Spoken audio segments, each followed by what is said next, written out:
Yes sir. Sir. Yes sir. ठीक हो गया। आज हमारा टॉपिक है एडवर्सरियल सर्च।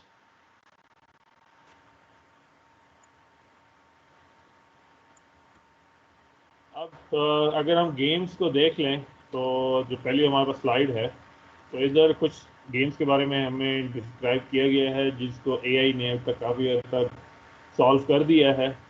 इनिशियली सबसे पहले जो है वो हमारे पास चेकर्स है, जिसे अब तक जो है वो कम्प्लीटली सॉल्व किया जा चुका है। चेस, इसको 1997 के बाद से ह्यूमन लेवल से ज़्यादा एक्सपर्ट लेवल ये क्रॉस कर चुका है स्टिल, लेकिन ये है अभी तक ये सॉल्व नहीं हुआ। लेकिन ये ह्यूमंस को, जो बेस्ट ह्यूमंस हैं, उनको अब आराम से एक छोटे सॉफ्टवेयर जो कि मोबाइल में भी आते हैं वो भी आराम से बीट कर लेते हैं। सेम लास्ट ईयर 2018 के दिसंबर में 2018 के दिसंबर में गोर ने भी जो बेस्ट एक्सपर्ट है उनको हराना शुरू कर दिया था, वर्ल्ड चैंपियन को हरा दिया था। तो ये वो गेम्स हैं जहां दो प्लेयर एक दूसरे के अगेंस्ट खेलते हैं, और ये सारे एडवर्सरियल सर्चेस के अंदर मैंने जो नॉर्मल इस स्लाइड्स के अंदर काम किया जा रहा है वो पैकमैन के अगेंस्ट है। पैकमैन के अंदर किस तरीके से एडवर्सरियल किया जाएगा कि एक आपके पास पैकमैन है जिसने डॉट्स या कुकीज ईट करनी होती हैं, और घोस्ट हैं जिन्होंने उस पैकमैन को कैप्चर करना होता है। तो वो दोनों एक दूसरे के अगेंस्ट खेल रहे होते हैं। किस हद तक ये सॉल्व है, क्योंकि ये एक्सपेरिमेंटल है, यूनिवर्सिटी लेवल पे है, तो इसको हम नहीं बता सकते कि ये किस लेवल तक का सॉल्व हुआ है। अब एडवर्सरियल गेम्स होती क्या है? दो प्लेयर्स दोनों एक गोल को हासिल करना चाह रहे हैं। तो जब वो एक गोल को हासिल कर रहे हैं तो दोनों में से कोई एक जीत सकता है या दोनों बराबर होंगे। ठीक है, इसी वजह से इसका नाम एडवर्सरियल गेम भी रखा गया। अब इसमें हमारे पास गेम किस किस्म की हो सकती है? डिटर्मिनिस्टिक्स या स्टोकास्टिक। डिटर्मिनिस्टिक वो गेम है जिधर हमें मालूम है कि बेस्ट अगला प्लेयर क्या परफॉर्म करेगा, कितना अच्छा वो परफॉर्म करेगा, हमें मालूम है वो बेस्ट ऑफ द बेस्ट अपना खेलेगा। स्टोकास्टिक वो गेम्स हैं जहां रैंडमनेस है, अनसर्टेनिटी है, हमें नहीं मालूम बिल्कुल कि अगला जो है वो बहुत अच्छा खेलेगा, बुरा खेलेगा, किस तरीके से खेलेगा। तो वो हमारे पास स्टोकास्टिक गेम्स या रैंडम गेम्स के अंदर चली जाए। डिटर्मिनिस्टिक जहां हमें मालूम है कि वो सबसे अच्छा क्या खेलेगा, स्टोकास्टिक जहां हमारे पास रैंडमनेस आ जाएगी। फिर हम और जो हमारे पास टाइप ऑफ गेम्स में आ जाती हैं कि दो या दो से ज़्यादा वाले प्लेयर्स गेम्स भी हो सकती हैं। हम जो नॉर्मली बात कर रहे हैं वो टू प्लेयर गेम्स की बात कर रहे हैं, लेकिन हम अक्सर देखते हैं कार्ड्स गेम जैसे देख लें या कोई और गेम देख लें, तो एक वक्त में एक से ज़्यादा प्लेयर भी खेल सकते हैं। और ये सारी गेम्स में से मोस्टली जो हम कर रहे होते हैं वो हैं zero sum games. Zero sums game क्या है कि हमारे पास कुछ स्कोरिंग है कि अगर तो एक प्लेयर जीतेगा तो हमने उसको स्कोर 1 देना है, दूसरे को उसको नेगेटिव देना है, एक को पॉजिटिव दूसरे को नेगेटिव। तो अगर दोनों बराबर चले जाते हैं, दोनों अपना बेस्ट बेस्ट खेलते हैं, तो रिजल्ट जो है वो 0 आएगा, यानी बराबर हो जाएगा, ड्रॉ हो जाएगा। तो ज़ीरो सम गेम्स वहाँ हैं जहाँ दोनों प्लेयर्स अगर अपना बेस्ट खेलेंगे तो रिजल्ट जो है वो ड्रॉ की फॉर्मेट में आ जाएगा। अच्छा, अब यहाँ पे हम नॉर्मल सर्चेस से डिफरेंस क्या लेके आए? डिफरेंस हम यहाँ पे अब हम कह रहे हैं कि जो हमारे पास सोल्यूशन है वो सोल्यूशन जो है वो पॉलिसी कहलाएगी। हमने जो स्टार्ट में इन्फॉर्म सर्च देखी थी, उसके अंदर हमारे पास सोल्यूशन क्या था? हमारे पास सोल्यूशन पाथ था, हमें रास्ता चाहिए था। फिर इसी तरह जब हमने कंस्ट्रेंट सर्च प्रॉब्लम देखे तो उसमें हमारे पास सोल्यूशन क्या थी? असाइनमेंट थी। और थर्ड ये हमारे पास एडवर्सरियल सर्चेज जो हैं, इसके अंदर सोल्यूशन हमारे पास क्या है, that is called as a policy और a strategy policy. Mike kindly off कर लीजिएगा।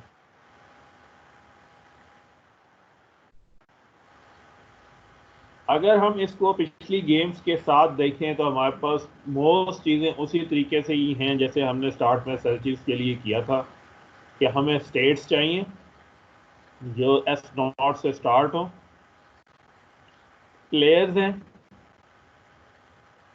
वो 1 to N हो सकते हैं।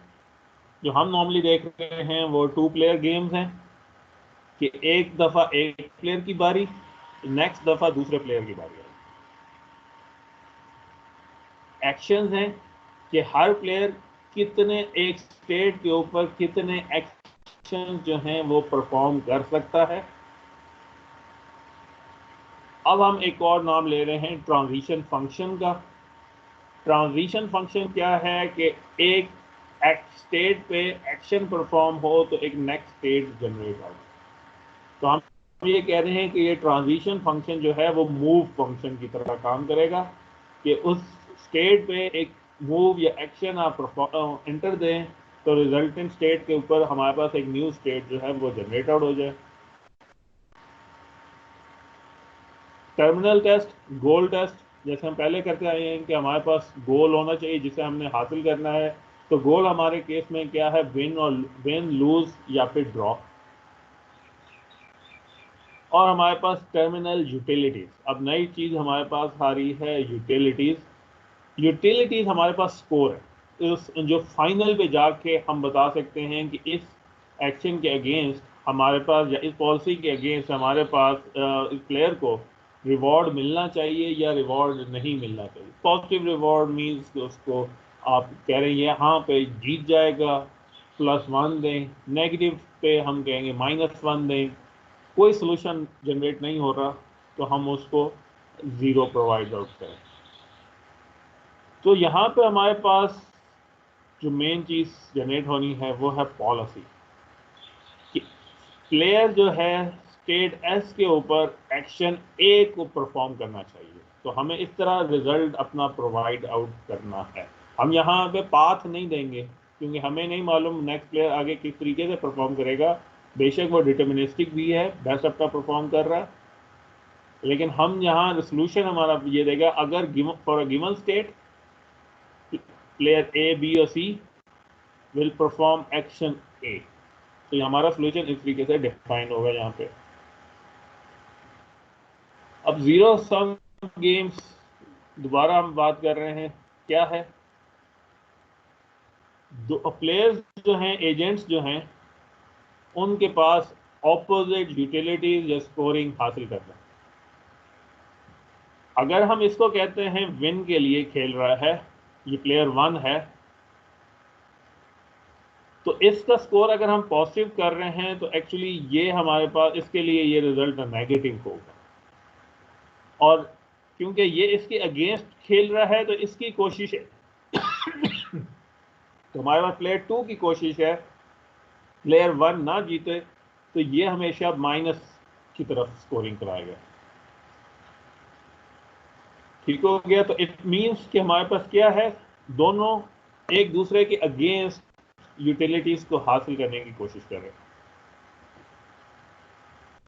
अब अगर हम इसको इस तरह देखें तो एक सिंगल वैल्यू को हासिल करने की कोशिश कर रहे हैं। प्लेयर 1 चाहता है कि वो उसका स्कोर मैक्सिमाइज हो जाए और प्लेयर 2 चाहता है कि इस प्लेयर 1 का स्कोर मिनिमम हो, वो उसको जीतने नहीं देना चाहता। मीन्स क्या हो गया, प्योर कंपटीशन है यहाँ पे।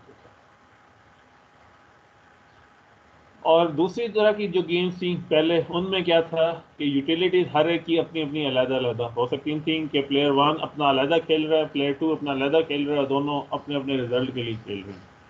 और इनका जो है नो जीरो सम गेम्स, और एंड पे जस्ट वो स्कोर कंपेयर कर रहे होते थे कि किसने ज़्यादा स्कोर हासिल किया है। कि अगर एक प्लेयर रनिंग कर रहा है तो कौन, ये मल्टीपल प्लेयर रनिंग कर रहे हैं तो कौन सबसे कम स्कोर के अंदर हासिल करेगा। जबकि जैसे ये रनिंग के अंदर आ जाएंगी कि अगर बहुत सारे प्लेयर्स एक दूसरे के साथ रेस लगा रहे हैं और ये टग ऑफ वॉर यानी एक रोप को खींचने की कोशिश कर रहे हैं कि कौन दूसरे को अपनी साइड पे घसीट लेगा। अब एजेंट्स हमने एआई के अंदर हमेशा कहे थे कि ये प्लान अहेड करते हैं, कि ये पहले से कोई भी मूव करने से पहले सोच लेते हैं कि हमारे पास कि अगले एक्शंस क्या होंगे, तो किस तरीके से हम फाइनल रिजल्ट तक पहुंच सकेंगे। तो एडवर्सरियल में देखें तो हमारे पास क्या है कि जो करंट प्लेयर है वो सोच रहा है कि ऑपोजिट कैसा बेस्ट प्ले करेगा, और फिर उसके अगेंस्ट वो सोच रहा है कि ये सोच रहा है कि ये प्लेयर अगला प्लेयर कैसे बेस्ट ऑफ टफ प्ले करेगा, और सेम इसी तरीके से एक लूप के फॉर्मेट में एंड तक हम मूव कर रहे हैं। अब एक ट्री है जिसको हम पहले सिंगल प्लेयर के तौर पे देखते हैं, एक सिंगल एजेंट जिसमें एडवर्सरी शामिल नहीं है, ओपोनेंट शामिल नहीं है, सिंगल एक प्लेयर शामिल था। पैकमैन की गेम थी। तो अब यहाँ एक सेंटर में पैकमैन मौजूद है और उसके राइट साइड के ऊपर कुकी मौजूद है।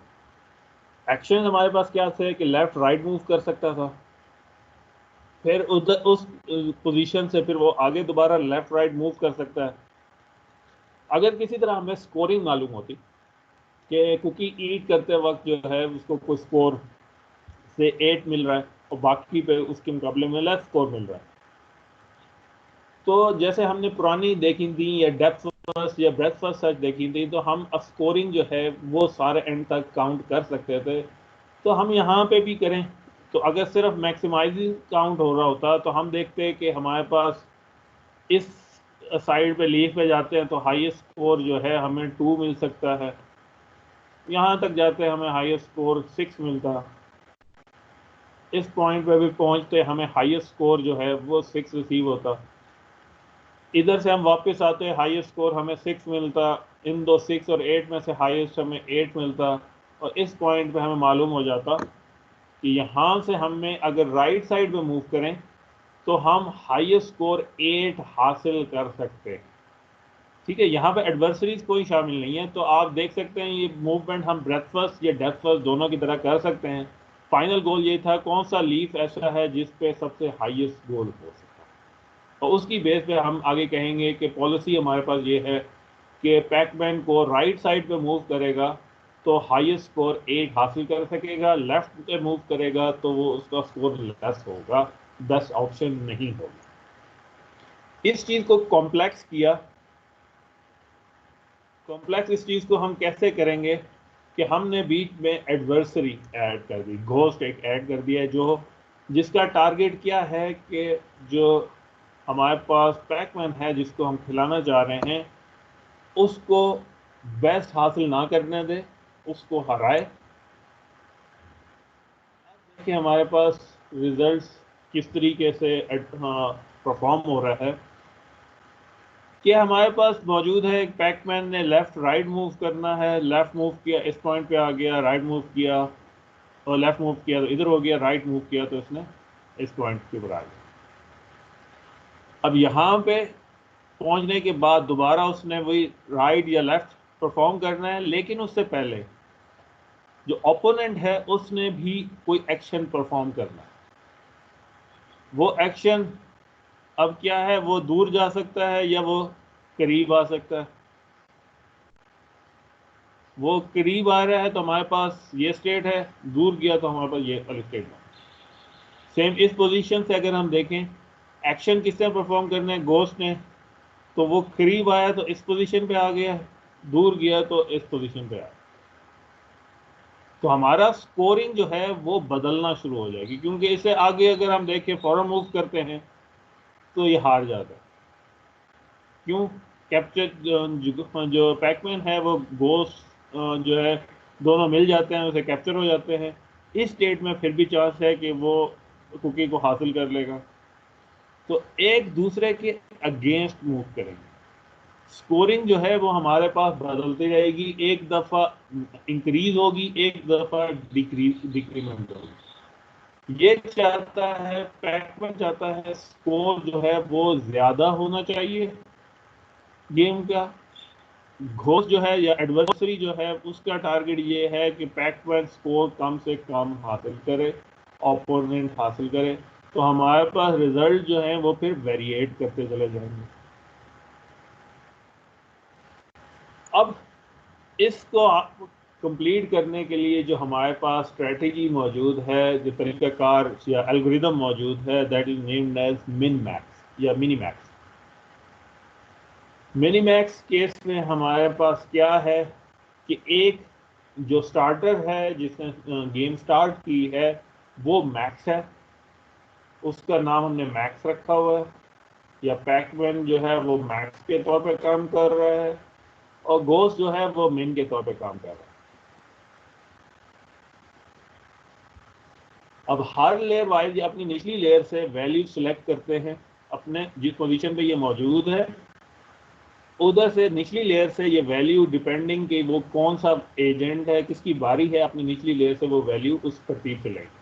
अगर तो मैक्स की बारी है तो अपनी निचली लेयर में से जो वैल्यूज आई हुई हैं उनमें से मैक्सिमम वैल्यू रिसीव करेगा, और अगर वो मिनिमम है तो अपनी निचली लेयर से वो मिनिमम वैल्यू को हासिल करेगा। से हम इस तरतीब पे पहुंचे हुए हैं कि ये हमारे पास मैक्स की लेयर थी, ये हमारे पास मिनिमम की लेयर है, और यहाँ पे हमारे पास रिजल्ट्स आ गए। तो हम देखते हैं हमें स्कोर इस पॉइंट पे पहुंचाने हैं, और ये वैल्यू जो ये लेयर जो है वो मिनिमम की बारी की है। तो हम क्या करेंगे, इन दोनों वैल्यूज से जिस पे रिजल्ट्स आए हैं या यूटिलिटीज हमारे पास आई हैं उधर से हम वैल्यूज अपवर्ड मूव करेंगे डिपेंडिंग यहाँ पे क्यों सी लेयर है। अब यहाँ हमने मिनिमम सेलेक्ट करना है, तो मिनिमम जो है वो हमारे पास -8 है, और यहाँ हमारे पास मिनिमम जो है वो -10 है। अब यहाँ पे इस पोजीशन पे मैक्स की बारी है, तो इन दोनों में से जो मैक्सिमम है वो हासिल करना है, तो इसमें हमारे पास मैक्सिमम जो है वो -8 है। वैल्यूज नेगेटिव में है, वैल्यू नेगेटिव में होने का मतलब क्या होगा कि हर सूरत में इसके पास जो है वो हारना ही लिखा होगा, कि सारी उससे साइड पे वो कैलकुलेशन करता रहे लेकिन एट द एंड उसके पास जीतने के ऑप्शन नहीं है, डिपेंडिंग, क्योंकि हमने डिटर्मिनिस्टिक गेम का है कि ये जो हमारे पास ओपोनेंट है, एडवर्सरी है, वो अपना बेस्ट गेम जो है वो परफॉर्म कर रही है। अगर ये बेस्ट परफॉर्म ना करता तो हमारे पास चांस ये था कि हम ये इस +8 को हासिल कर सकते थे, लेकिन हमारे पास गेम डिटर्मिनिस्टिक है। डिटर्मिनिस्टिक में हमारे पास जो है जो ओपोनेंट जो हैं वो अपना हमेशा बेस्ट परफॉर्म करेंगे या एक फिक्स अंदाज में परफॉर्म आउट करेंगे।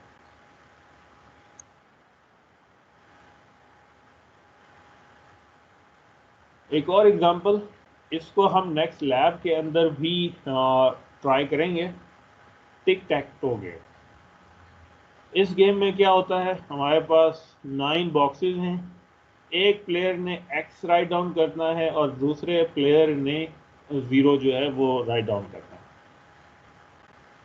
स्टार्ट में जो हमारे पास 3 जनरेट होता है, तो मैक्स के केस में स्टार्ट में बिल्कुल ब्लैंक था, तो जो मैक्स है वो इन सारी 9 स्टेट्स में से किसी भी पॉइंट के ऊपर X जो है वो राइट डाउन कर सकता है। मिनिमम जो है बाकी रिमेनिंग 8 जो हैं हर एक के अगेंस्ट 8 पोजीशंस के ऊपर वो बनाएगा। सेम दूसरे नोड के अगेंस्ट, तीसरे, चौथे, हर एक के अगेंस्ट 8 डिफरेंट पोजीशंस के ऊपर वो वैल्यूज राइट डाउन कर सकता है। फिर दोबारा मैक्स की बारी आएगी, तो वो फिर दोबारा एक्स जो है बाकी रिमेनिंग 7 प्लेसेस हर एक की अगेंस्ट नोड के अगेंस्ट जितनी जा रही थी राइट डाउन कर सकता है, टिल हमारे पास रिजल्ट आ गए, टर्मिनल स्टेट पे हम पहुंच जाएं। टर्मिनल स्टेट्स हमारे पास क्या है, एक ही तरह के जो हैं ज़ीरो या क्रॉस एक लाइन में आ जाएं, डायगोनल में आ जाएं, तब हमारे पास स्कोरिंग हो जाएगी।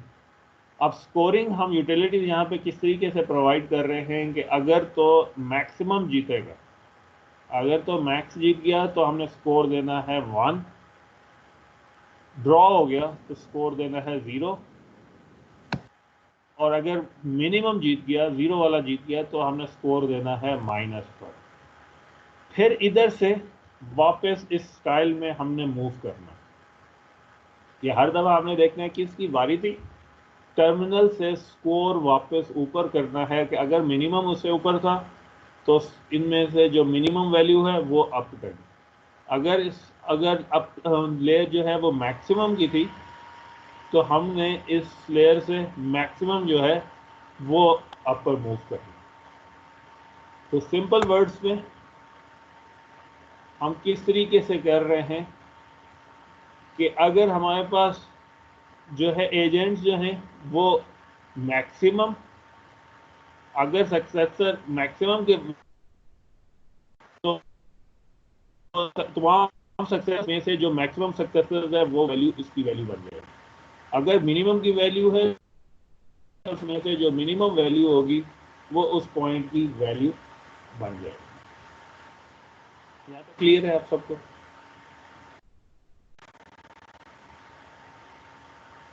यहाँ तक क्लियर है आप सबको? Yes sir. Yes, sir.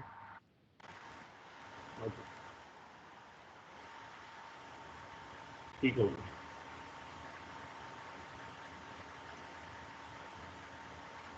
अब यहाँ देखें हमारे पास इस तरह की और कौन कौन सी गेम्स हो सकती हैं। टिक टैक टो है हमारे पास, जिसकी अभी हमने बात की। चेस इसी तरीके से है कि एक वक्त में एक प्लेयर खेलता है, ब्लैक या वाइट एक दूसरे के अगेंस्ट खेल रहे होते हैं। वाइट की कोशिश है कि वो जीत जाए और ब्लैक कोशिश करता है कि उसका स्कोर कम से कम हो एट द एंड, कि वो वाइट जो है वो हार जाए। थर्ड हमने देखा था चेकर्स गेम्स है। एक प्लेयर जो है वो मैक्सिमाइज करने की कोशिश कर रहा है, दूसरा प्लेयर उसके अगेंस्ट जाने की कोशिश कर रहा है। तो यहाँ पे भी अगर हम देखें तो इस केस में हमारे पास मिनिमम क्या है, क्योंकि इस प्लेयर पे मिनिमम प्लेयर है तो इन दोनों से जो वो पिक कर रहा है वो मिनिमम पिक कर रहा है। इधर से उसने जो मिनिमम पिक किया तो उसने यहाँ पे 5 पिक किया। इस प्लेयर ने मैक्सिमम पिक करना है तो इसने 5 पिक किया। अब यहाँ बेस्ट आंसर 8 भी आ सकता था, लेकिन क्योंकि यहाँ ओपोनेंट उसके अगेंस्ट खेल रहा है, इस मैक्स के अगेंस्ट खेल रहा है, उसकी कोशिश है कि वो हाईएस्ट स्कोर हासिल ना कर सके।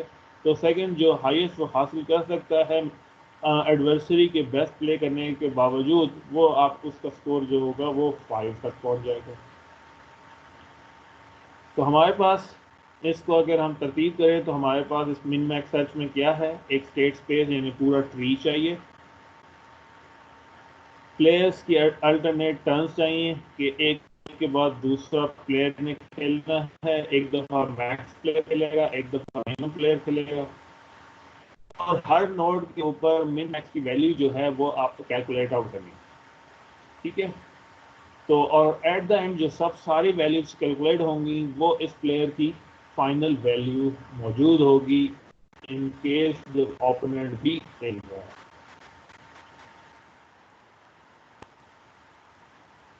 अब इसको राइट डाउन कैसे करें, इसको कोड में एल्गोरिथम फॉर्मेट में इसको कैसे राइट डाउन लेके जाएं। अब ये फंक्शन है हमारे पास मैक्स प्लेयर का। मैक्स प्लेयर पे अगर आपने पीछे देखा है, मैक्स प्लेयर से अगली वैल्यूज मिनिमम की वैल्यू थी।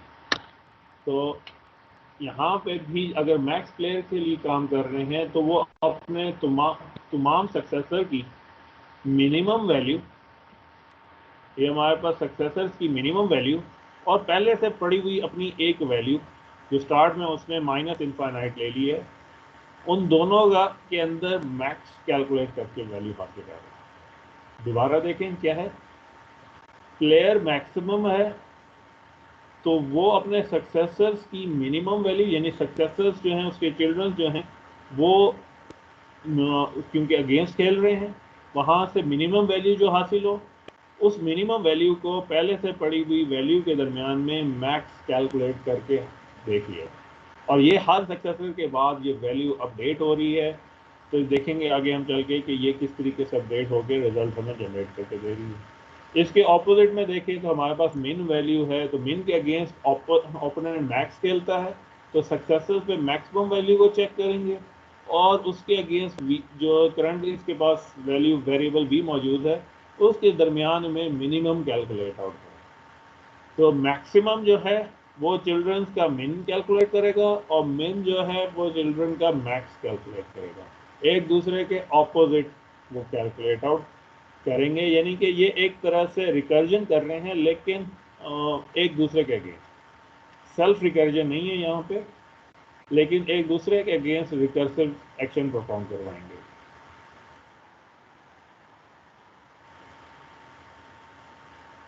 ये हमारे पास मैक्स कैलकुलेट कर रहा है, ये वाला मैक्स अपने चिल्ड्रंस के अगेंस्ट, ये मिनिमम कैलकुलेट कर रहा है अपने चिल्ड्रंस के मैक्सिमम वैल्यू के अगेंस्ट। अब इन दोनों को इकट्ठा करने के लिए क्या तरीकाकार किया जा रहा है कि हर दफ़ा चेक किया जाएगा कि हम जिस स्टेट पे मौजूद हैं वो स्टेट टर्मिनल स्टेट है, लीप नोड यानी रिजल्ट आ गया है, गेम एंड हो गई है। टिक टैक टो के केस के अंदर हमारे पास एक डायगोनल या कॉलम रो के अंदर सेम टाइप ऑफ एलिमेंट्स आ गए हैं, या अब हमारे पास कोई और मूव करने की ऑप्शन नहीं रह गई, तब आपने रिटर्न यूटिलिटी प्रोवाइड कर देनी है। यूटिलिटीज आपको याद हो वही हैं +1, 0 या फिर -1। अगर हमारे पास हम आगे मूव कर सकते हैं तो सेकंड ऑप्शन कि चेक करें एजेंट जो है वो मैक्स है या मिनिमम है। अगर वो मैक्सिमम है तो वो जो अभी हमने फंक्शन देखा था तो मैक्स वैल्यू फंक्शन जो है वो कॉल आउट करेगा। अगर एजेंट मिनिमम है तो मिन वैल्यू फंक्शन जो है वो कैलकुलेट आउट कर लेगा।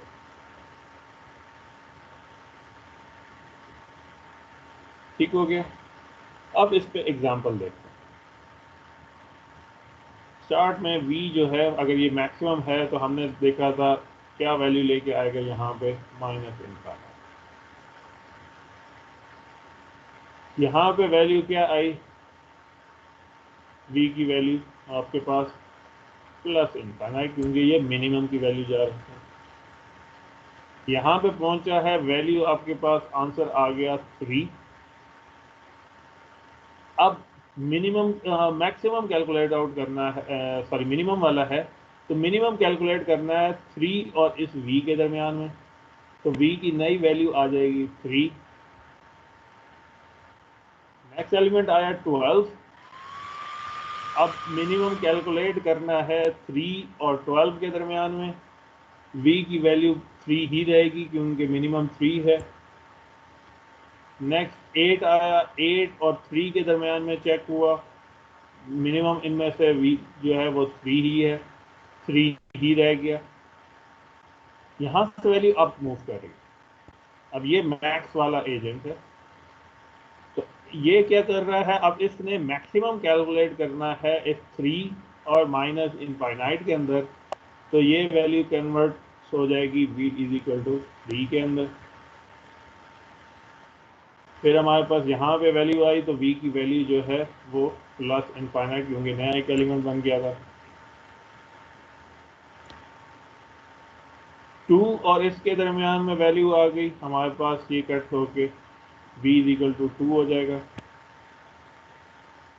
2 और 4 के दरमियान में मिनिमम 2 है, 2 ही रहेगा।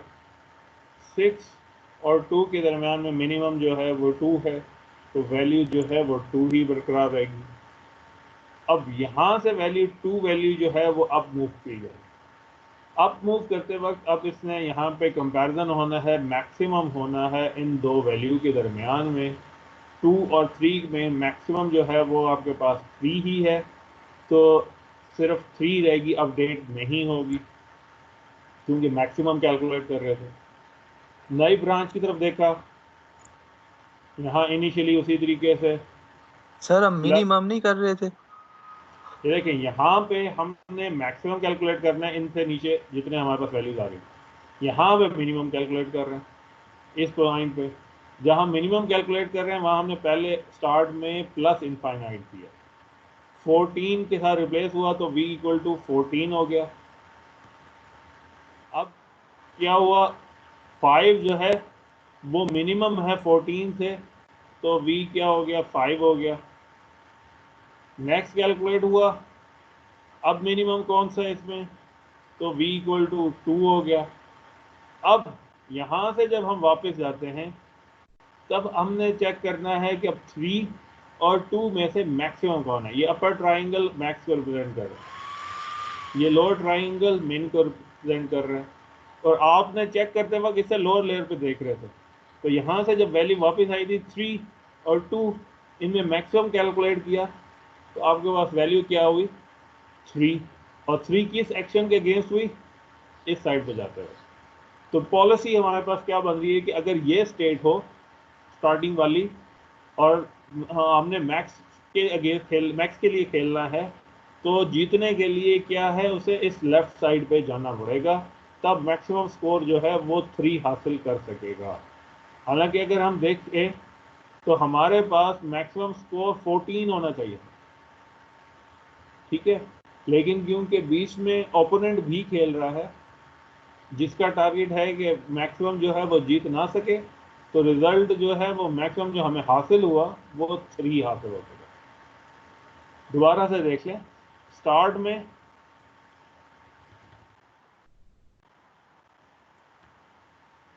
हमारे पास v की वैल्यू माइनस इनफाइनाइट, इसकी इस पॉइंट पे प्लस इनफाइनाइट, निचली वैल्यू पे रिजल्ट आ गया 3, तो अपर वैल्यू पे लोअर के साथ इसमें कंपैरिजन करना है और यहाँ पे मिनिमम कैलकुलेट करना है।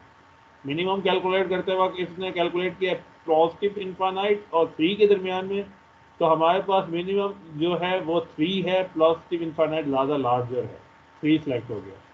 और इस सारी कैलकुलेशन के बाद जब यहाँ से वैल्यू वापस गई यहाँ पे, तब दोबारा यहाँ इसने मैक्स कैलकुलेट करना था, तो यहाँ वैल्यू 3 थी और यहाँ वैल्यू माइनस इनफाइनाइट थी, तो 3 जो थी वो माइनस इनफाइनाइट से ग्रेटर है, लार्जर है, तो वैल्यू 3 असाइन होगी, और सेम प्रोसीजर अगली के ऊपर परफॉर्म होता होता है। समझ आ गई सर। क्लियर हो गया? Yes sir. यस दोबारा सर। देख लें, दोबारा देख लें यहाँ पे इस एग्जांपल में।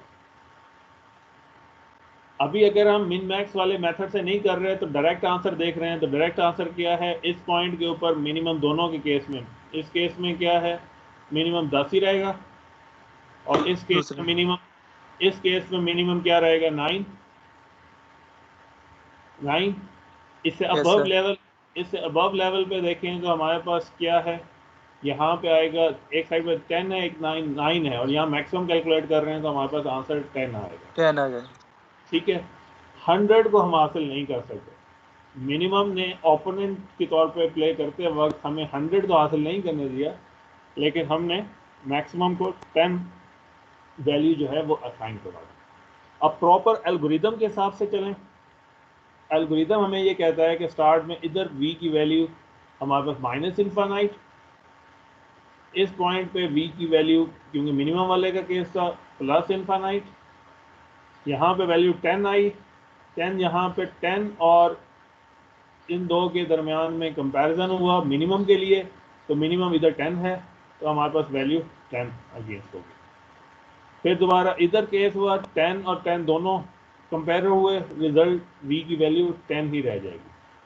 क्योंकि अभी हम इधर तक नहीं पहुंचे, हम वापस जा रहे हैं, क्योंकि हम डेप्थ फर्स्ट की तरह मूव कर रहे थे, तो हम यहाँ से वापस गए, तो वैल्यू यहाँ से दोनों के दरमियान कंपैरिजन हुआ किसमें, माइनस इनफाइनाइट और पॉजिटिव 10 के दरमियान में, और कैलकुलेट क्या करना है, पॉजिटिव मैक्सिमम कैलकुलेट करना है, तो मैक्सिमम जो हमारे पास इधर है वो 10 कैलकुलेट हो गया। अब v की वैल्यू ये 10 हो गई, यहाँ पे आए v की दोबारा वैल्यू एक बन जाएगी हमारे पास प्लस इनफाइनाइट, इधर 9 पे आए, 9 से वापस आए तो इधर प्लस इनफाइनाइट और 9 के दरमियान में हमने चेक करना है कौन सा वैल्यू जो है वो मिनिमम है। अब इनमें मिनिमम वैल्यू जो है वो 9 है। फिर दोबारा इधर से अगले पॉइंट पे कंपैरिजन हुआ तो 9 और 100 के दरमियान में कंपैरिजन हुआ, तो इधर मिनिमम वैल्यू फिर 9 है, तो 9 ही रहेगी। यहाँ से 9 वैल्यू अप मूव किया और यहाँ किसके दरमियान में कंपैरिजन हुआ, जो 10 जो पहली वैल्यू पड़ी हुई है और 9 जो यहाँ से वैल्यू आई है, इन दोनों में से मैक्सिमम कैलकुलेट किया तो इसको असाइन होगी बी की वैल्यू 10, और ये इसके पास हाईएस्ट स्कोर आ सकता था। और साथ में हम इसको बता सकते हैं किस एक्शन के अगेंस्ट 10 आया है, वो इस साइड पे मूव करते वक्त 10 हासिल होगा, इस साइड पे मूव करते वक्त 10 जो है राइट साइड पे जाते वक्त 10 हासिल नहीं हो सकता, 10 से कम वैल्यू जो है वो हासिल होगी। ये तो सर सारी ये चीज, एल्गोरिथम तो सिर्फ डिटरमिनिस्टिक अप्रोच में काम नहीं करेगा? ये बिल्कुल सिर्फ डिटर्मिनिस्टिक, ऑप्टिमल जो है वो जब खेल रहा है तब परफॉर्म कर सकता है। डिटर्मिनिस्टिक में हमारे पास क्या है, हमें मालूम है मिनिमम अपना सबसे बेस्ट परफॉर्म कर रहा है। मिनिमम अगर जो है वो मुख्तलिफ परफॉर्म करे, रैंडमली परफॉर्म करना शुरू कर दे, तब हमारे पास चांस हो सकता है कि यहाँ से हम 1000 हासिल कर लें। क्यों, हमें नहीं मालूम मिन किस तरीके से परफॉर्म करेगा। हमने ये अपनी अजम्पशन साथ में रखी हुई है कि मिनिमम प्लेयर जो है अपना बेस्ट से बेस्ट प्लेयर खेलेगा। अगर वो बेस्ट प्ले ना करता तो देयर वाज अ चांस कि हम 100 हासिल कर सकते। ठीक है, एक एग्जांपल देखें हम इसी केस में जब हमारे पास मिनिमम जो है वो अच्छा ना खेल रहा हो। पैकमैन वाली गेम है। अब यहाँ पे क्या है कि जितनी दफा मूव करेगा, जितनी दफा ये पैकमैन मूव करेगा, आपने स्कोरिंग जो है वो एक माइनस कर रहे थे, और डॉट ईट करें तो स्कोर जो है वो पॉजिटिव हो। अगर हम ये सपोज करते हैं कि ये घोस्ट जो हैं वो हमेशा बेस्ट खेलेंगे, तो वो अपना जब बेस्ट खेलेंगे तो क्या होगा, ये घोस्ट भी पैकमैन की तरफ आएगा, ये ब्लू घोस्ट भी पैकमैन की तरफ आएगा, दोनों पैकमैन की तरफ जाएंगे, और ये जितना मूव करेगा उतने पॉइंट लूज करेगा, क्योंकि पॉइंट मूव करने पे पॉइंट लूज हो रहे हैं। तो यहाँ पे मिन मैक्स स्ट्रेटजी क्या कराएगी, मिन मैक्स स्ट्रेटजी ये है कम से कम मूव करे, क्योंकि दोनों साइड पे इसने हार जाना है। तो ये जो सबसे करीब वाला है, इसकी कोशिश है इसके पास जाके हारे, ताकि ये यहाँ से जल्दी से हार जाए। ये देखें यहाँ पे,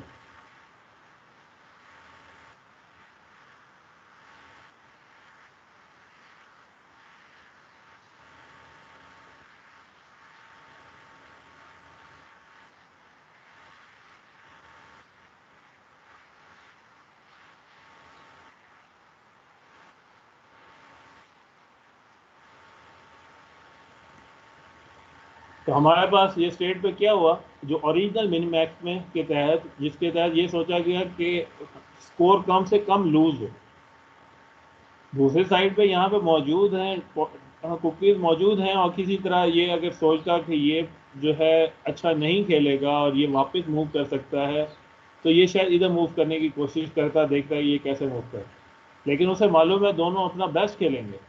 तो इस केस में इसने कहा जो सबसे करीब तरीन है उसके थ्रू इसकी लूज हो जाए, ताकि इसकी अपनी मूवमेंट कम से कम हो और इसका स्कोर जो है लूज होने का वो कम से कम रह जाए। तो इस वजह से इसने तेजी के साथ जो सबसे करीब तरीन था उसके पास चला गया। दूसरा केस,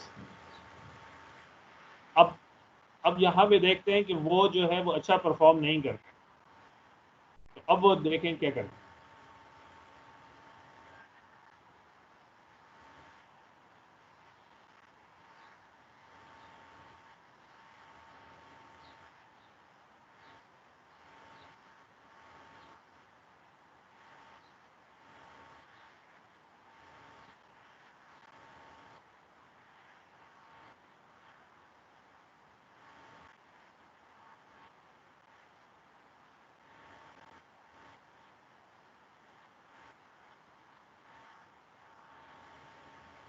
अब यहाँ पे देखें हमारे पास क्या हो रहा है।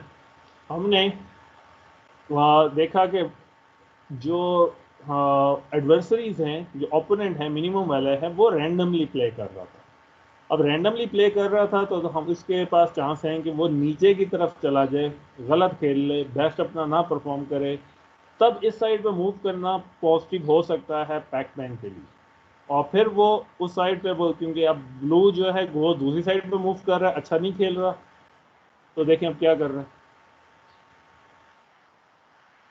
तो वो पैकमैन जो है उसने तमाम अपने जो कुकीज़ हैं वो ईट कर लिए, और उसके नतीजे में उसका स्कोर जो है वो हाईएस्ट हासिल कर लिया। डिफरेंस क्या हुआ?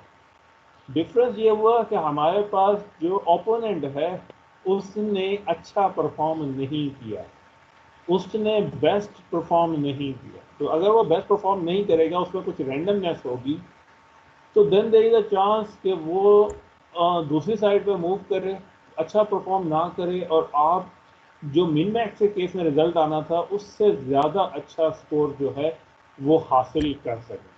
तो यहाँ पे हमारे पास दूसरी किस्म की गेम्स जहाँ अनसर्टेनिटी या स्टोकास्टिक वाली चीज़ें हैं वो साथ शामिल हो जाती हैं। क्लियर है? Yes yes sir. सर। ठीक हो गया। अब यहाँ देखें एफिशिएंसी इसकी, ये काम किस तरीके से कर रहा है, डेप्थ फर्स्ट सर्च की तरह कर रहा है, और डेप्थ फर्स्ट सर्च की तरह एक पॉइंट से तमाम पूरा ट्री को पढ़ने की कोशिश करता है। तो जितने प्रॉब्लम डेप्थ फर्स्ट सर्च में थे वही सारी चीज़ें यहाँ पे भी आ जाएंगी कि time complexity B power M और space complexity B into M जो है इस केस के अंदर भी हो जाएगी। चेस के अंदर अगर हम देखें तो हमारे पास ये वैल्यूज़ कितनी ज़्यादा इंक्रीज कर जाती हैं कि ब्रांचिंग फैक्टर जो है एक वक्त में 35 डिफरेंट ऑप्शन जो हैं वो खुली जा सकती हैं, और डेप्थ हमारे पास जो है वो 100 डेप्थ तक हो सकता है रिजल्ट ना आए। तो हमारे पास टोटल क्या हो सकता है 35 पावर 100 जो है इसके बाद टाइम कॉम्प्लेक्सिटी इंक्रीज हो जाएगी। तो इसका क्या मतलब हुआ? इसका मतलब ये हुआ कि हमारे पास ये इनफिजिबल है, सारा सोल्यूशन फाइंड आउट करना जो है वो हमारे पास इनफिजिबल है।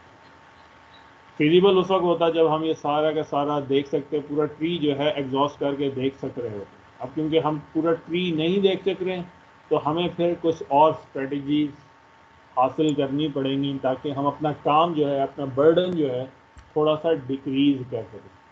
चलिए अब आप लोगों में से बताएं बर्डन क्या है?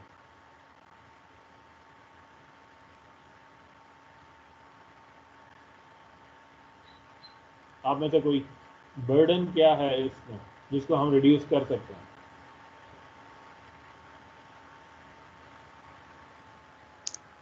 ट्री के कुछ पार्ट को एक्सप्लोर करना सर। ठीक है, हमारे पास मेन बर्डन जो है वो पूरा ट्री है। हम पूरा ट्री रीड नहीं करना चाहते, पहले से कुछ आंसर गेस करना चाहते हैं ताकि हम कम टाइम के अंदर रिजल्ट अपना हासिल कर सकें, क्योंकि पूरा ट्री हासिल कर पढ़ने का मतलब है बहुत ज़्यादा देर। और हमेशा गेम्स के अंदर हमारी कोशिश है कम से कम टाइम के अंदर हम रिजल्ट हासिल कर सकें, ज़्यादा से ज़्यादा स्पीड में हम गेम खेल सकें। जितने हम स्पीड में गेम खेलने की कोशिश करेंगे हमें जो है पूरा ट्री नहीं पढ़ सकेंगे, तो पूरा ट्री नहीं पढ़ा तो रिजल्ट जो है वो हमारे पास ख़राब होना शुरू हो जाएंगे। तो मीन्स क्या हुआ, हमारे पास अब हम जो चीज़ें देख रहे हैं वो रिसोर्सेज जो हैं वो लिमिट्स हो रही हैं। कुछ हिस्सा जो है हमने ट्री का वो प्रून करना है, कट करना है, छान लेना है। इस एग्जाम्पल को दोबारा हम देखें, हमारे पास क्या हुआ था, एक साइड पूरी कंप्लीट हुई, दूसरी साइड कंप्लीट हुई, फिर दोबारा कंप्लीट हुई। अब यहाँ पे हमारे पास क्या वैल्यूज को दोबारा हम देख रहे हैं कि यहाँ पे हमारे पास माइनस इनफाइनाइट वी की वैल्यू, यहाँ पे हमारे पास वी की वैल्यू प्लस इनफाइनाइट, इधर हमारे पास वैल्यू 3 आई तो ये वैल्यू कट होके वी इक्वल टू 3 हो।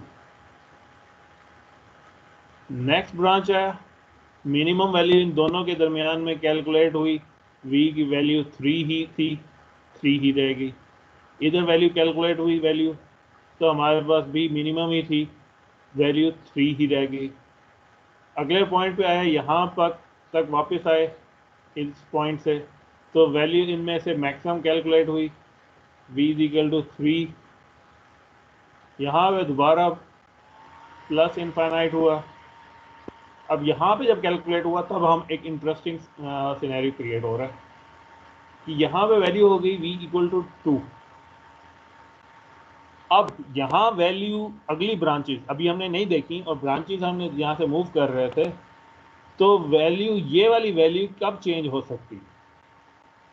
ये अगर हमारे पास, क्योंकि यहाँ मैक्सिमम कैलकुलेट करना था, 3 हमारे पास आ चुका है, इस पॉइंट पे वैल्यू अब आ सकती है तो वो 2 या 2 से लेस होगी। 2 से ग्रेटर वैल्यू यहाँ पे नहीं आ सकती है, क्योंकि ये मिनिमम कैलकुलेट कर रहा है। मिनिमम जो है वो यहाँ पे आ चुका है, और ये 2 ऑलरेडी लेस है इस पहली ब्रांच से, कि जो भी इस इधर से वैल्यू आए, से 1 भी आ जाए, इस 6 की जगह हो सकता है 1 होता, तो यहाँ वैल्यू मैक्सिमम 1 रिप्लेस होती। फिर भी इसे अपर लेवल पे जाके ये वाली ब्रांच सेलेक्ट होनी है, ये ब्रांच सेलेक्ट नहीं होनी। क्यों? इधर से जो पहला एलिमेंट आया वो 2 था, और वो 2 ऑलरेडी लेस है इस 3 से, तो इससे अगली ब्रांचेस जो हैं वो 2 या 2 से लेस होंगी, जो कि ऑलरेडी लेस होंगी इस ब्रांच से। यहाँ पे आपने मैक्सिमम कैलकुलेट करना है, तो मैक्सिमम कैलकुलेट होगा तो ये वाला पूरा हिस्सा आगे कट हो जाएगा। तो जैसे ही हमें ये मालूम हो कि जो पिछली ब्रांचेस से वैल्यूज आई थी वो वैल्यू ग्रेटर है, और इधर से जो अभी तक सिलेक्ट हुई है वो उसके मुकाबले में स्मॉल है, और अगली वैल्यू जो सिलेक्ट होंगी इस वैल्यू से स्मॉल होंगी, इससे ज़्यादा नहीं हो सकेंगी, तो अगली ब्रांचेस चेक करने की ज़रूरत नहीं है, हम उन्हें कट कर सकते हैं। यहाँ से वैल्यू हमने कुछ 2 ब्रांचेस बचा ली, यहाँ से वापस गए, दोनों के दरमियान में सिलेक्ट हुआ तो हमारे पास मैक्सिमम 3 ही सिलेक्ट हुआ। यहाँ पे वापस आए, प्लस इनफाइनाइट हुआ। अब यहाँ पे वैल्यू जो है वो 14 है, जो दोनों में से मिनिमम सेलेक्ट हुआ तो वही की वैल्यू 14 हो गई। अब ये वैल्यू लार्जर है इससे 3 से, ठीक है, तब हमारे पास चांस है कि जो वैल्यू इससे स्मॉलर आए, मे बी वैल्यू 1 आ जाए, तो वो तो इससे सिलेक्ट नहीं होगी, फिर ये सिलेक्ट होगा। लेकिन देयर इज अ चांस कि वो यहाँ से जो वैल्यू आए वो 1 की जगह वो आ जाए, जैसे 13 आ जाए, वो भी 3 से लार्जर होगी, तो फिर 13 जो है वो अप जाएगी। इस वजह से इधर इस पॉइंट पे हमें अगली ब्रांचेस चेक करना लाजमी है। इसने आगे 5 को चेक किया तो स्मॉलर जो है वैल्यू चेंज होके यहाँ पे वैल्यू क्या बन गई, 5 हो गई। अभी भी 5 जो है वो ग्रेटर देन 3 है, एक एलिमेंट दरमियान में मौजूद है, 4 एक वैल्यू ऐसी मौजूद है जो स्टिल लार्जर हो सकती है 3 से, तो हमें चेक करना लाजमी है। फिर हम अगली चेक करेंगे, वैल्यू आपके पास यहाँ पे आ गई वैल्यू 2। अब वैल्यू 2 हुई और आगे कोई और ब्रांच नहीं हो सकती, वापस गए, तब हमने इनमें से मैक्सिमम जो है वो 3 सेलेक्ट हुआ, और यहाँ पे ये सेलेक्ट हुआ।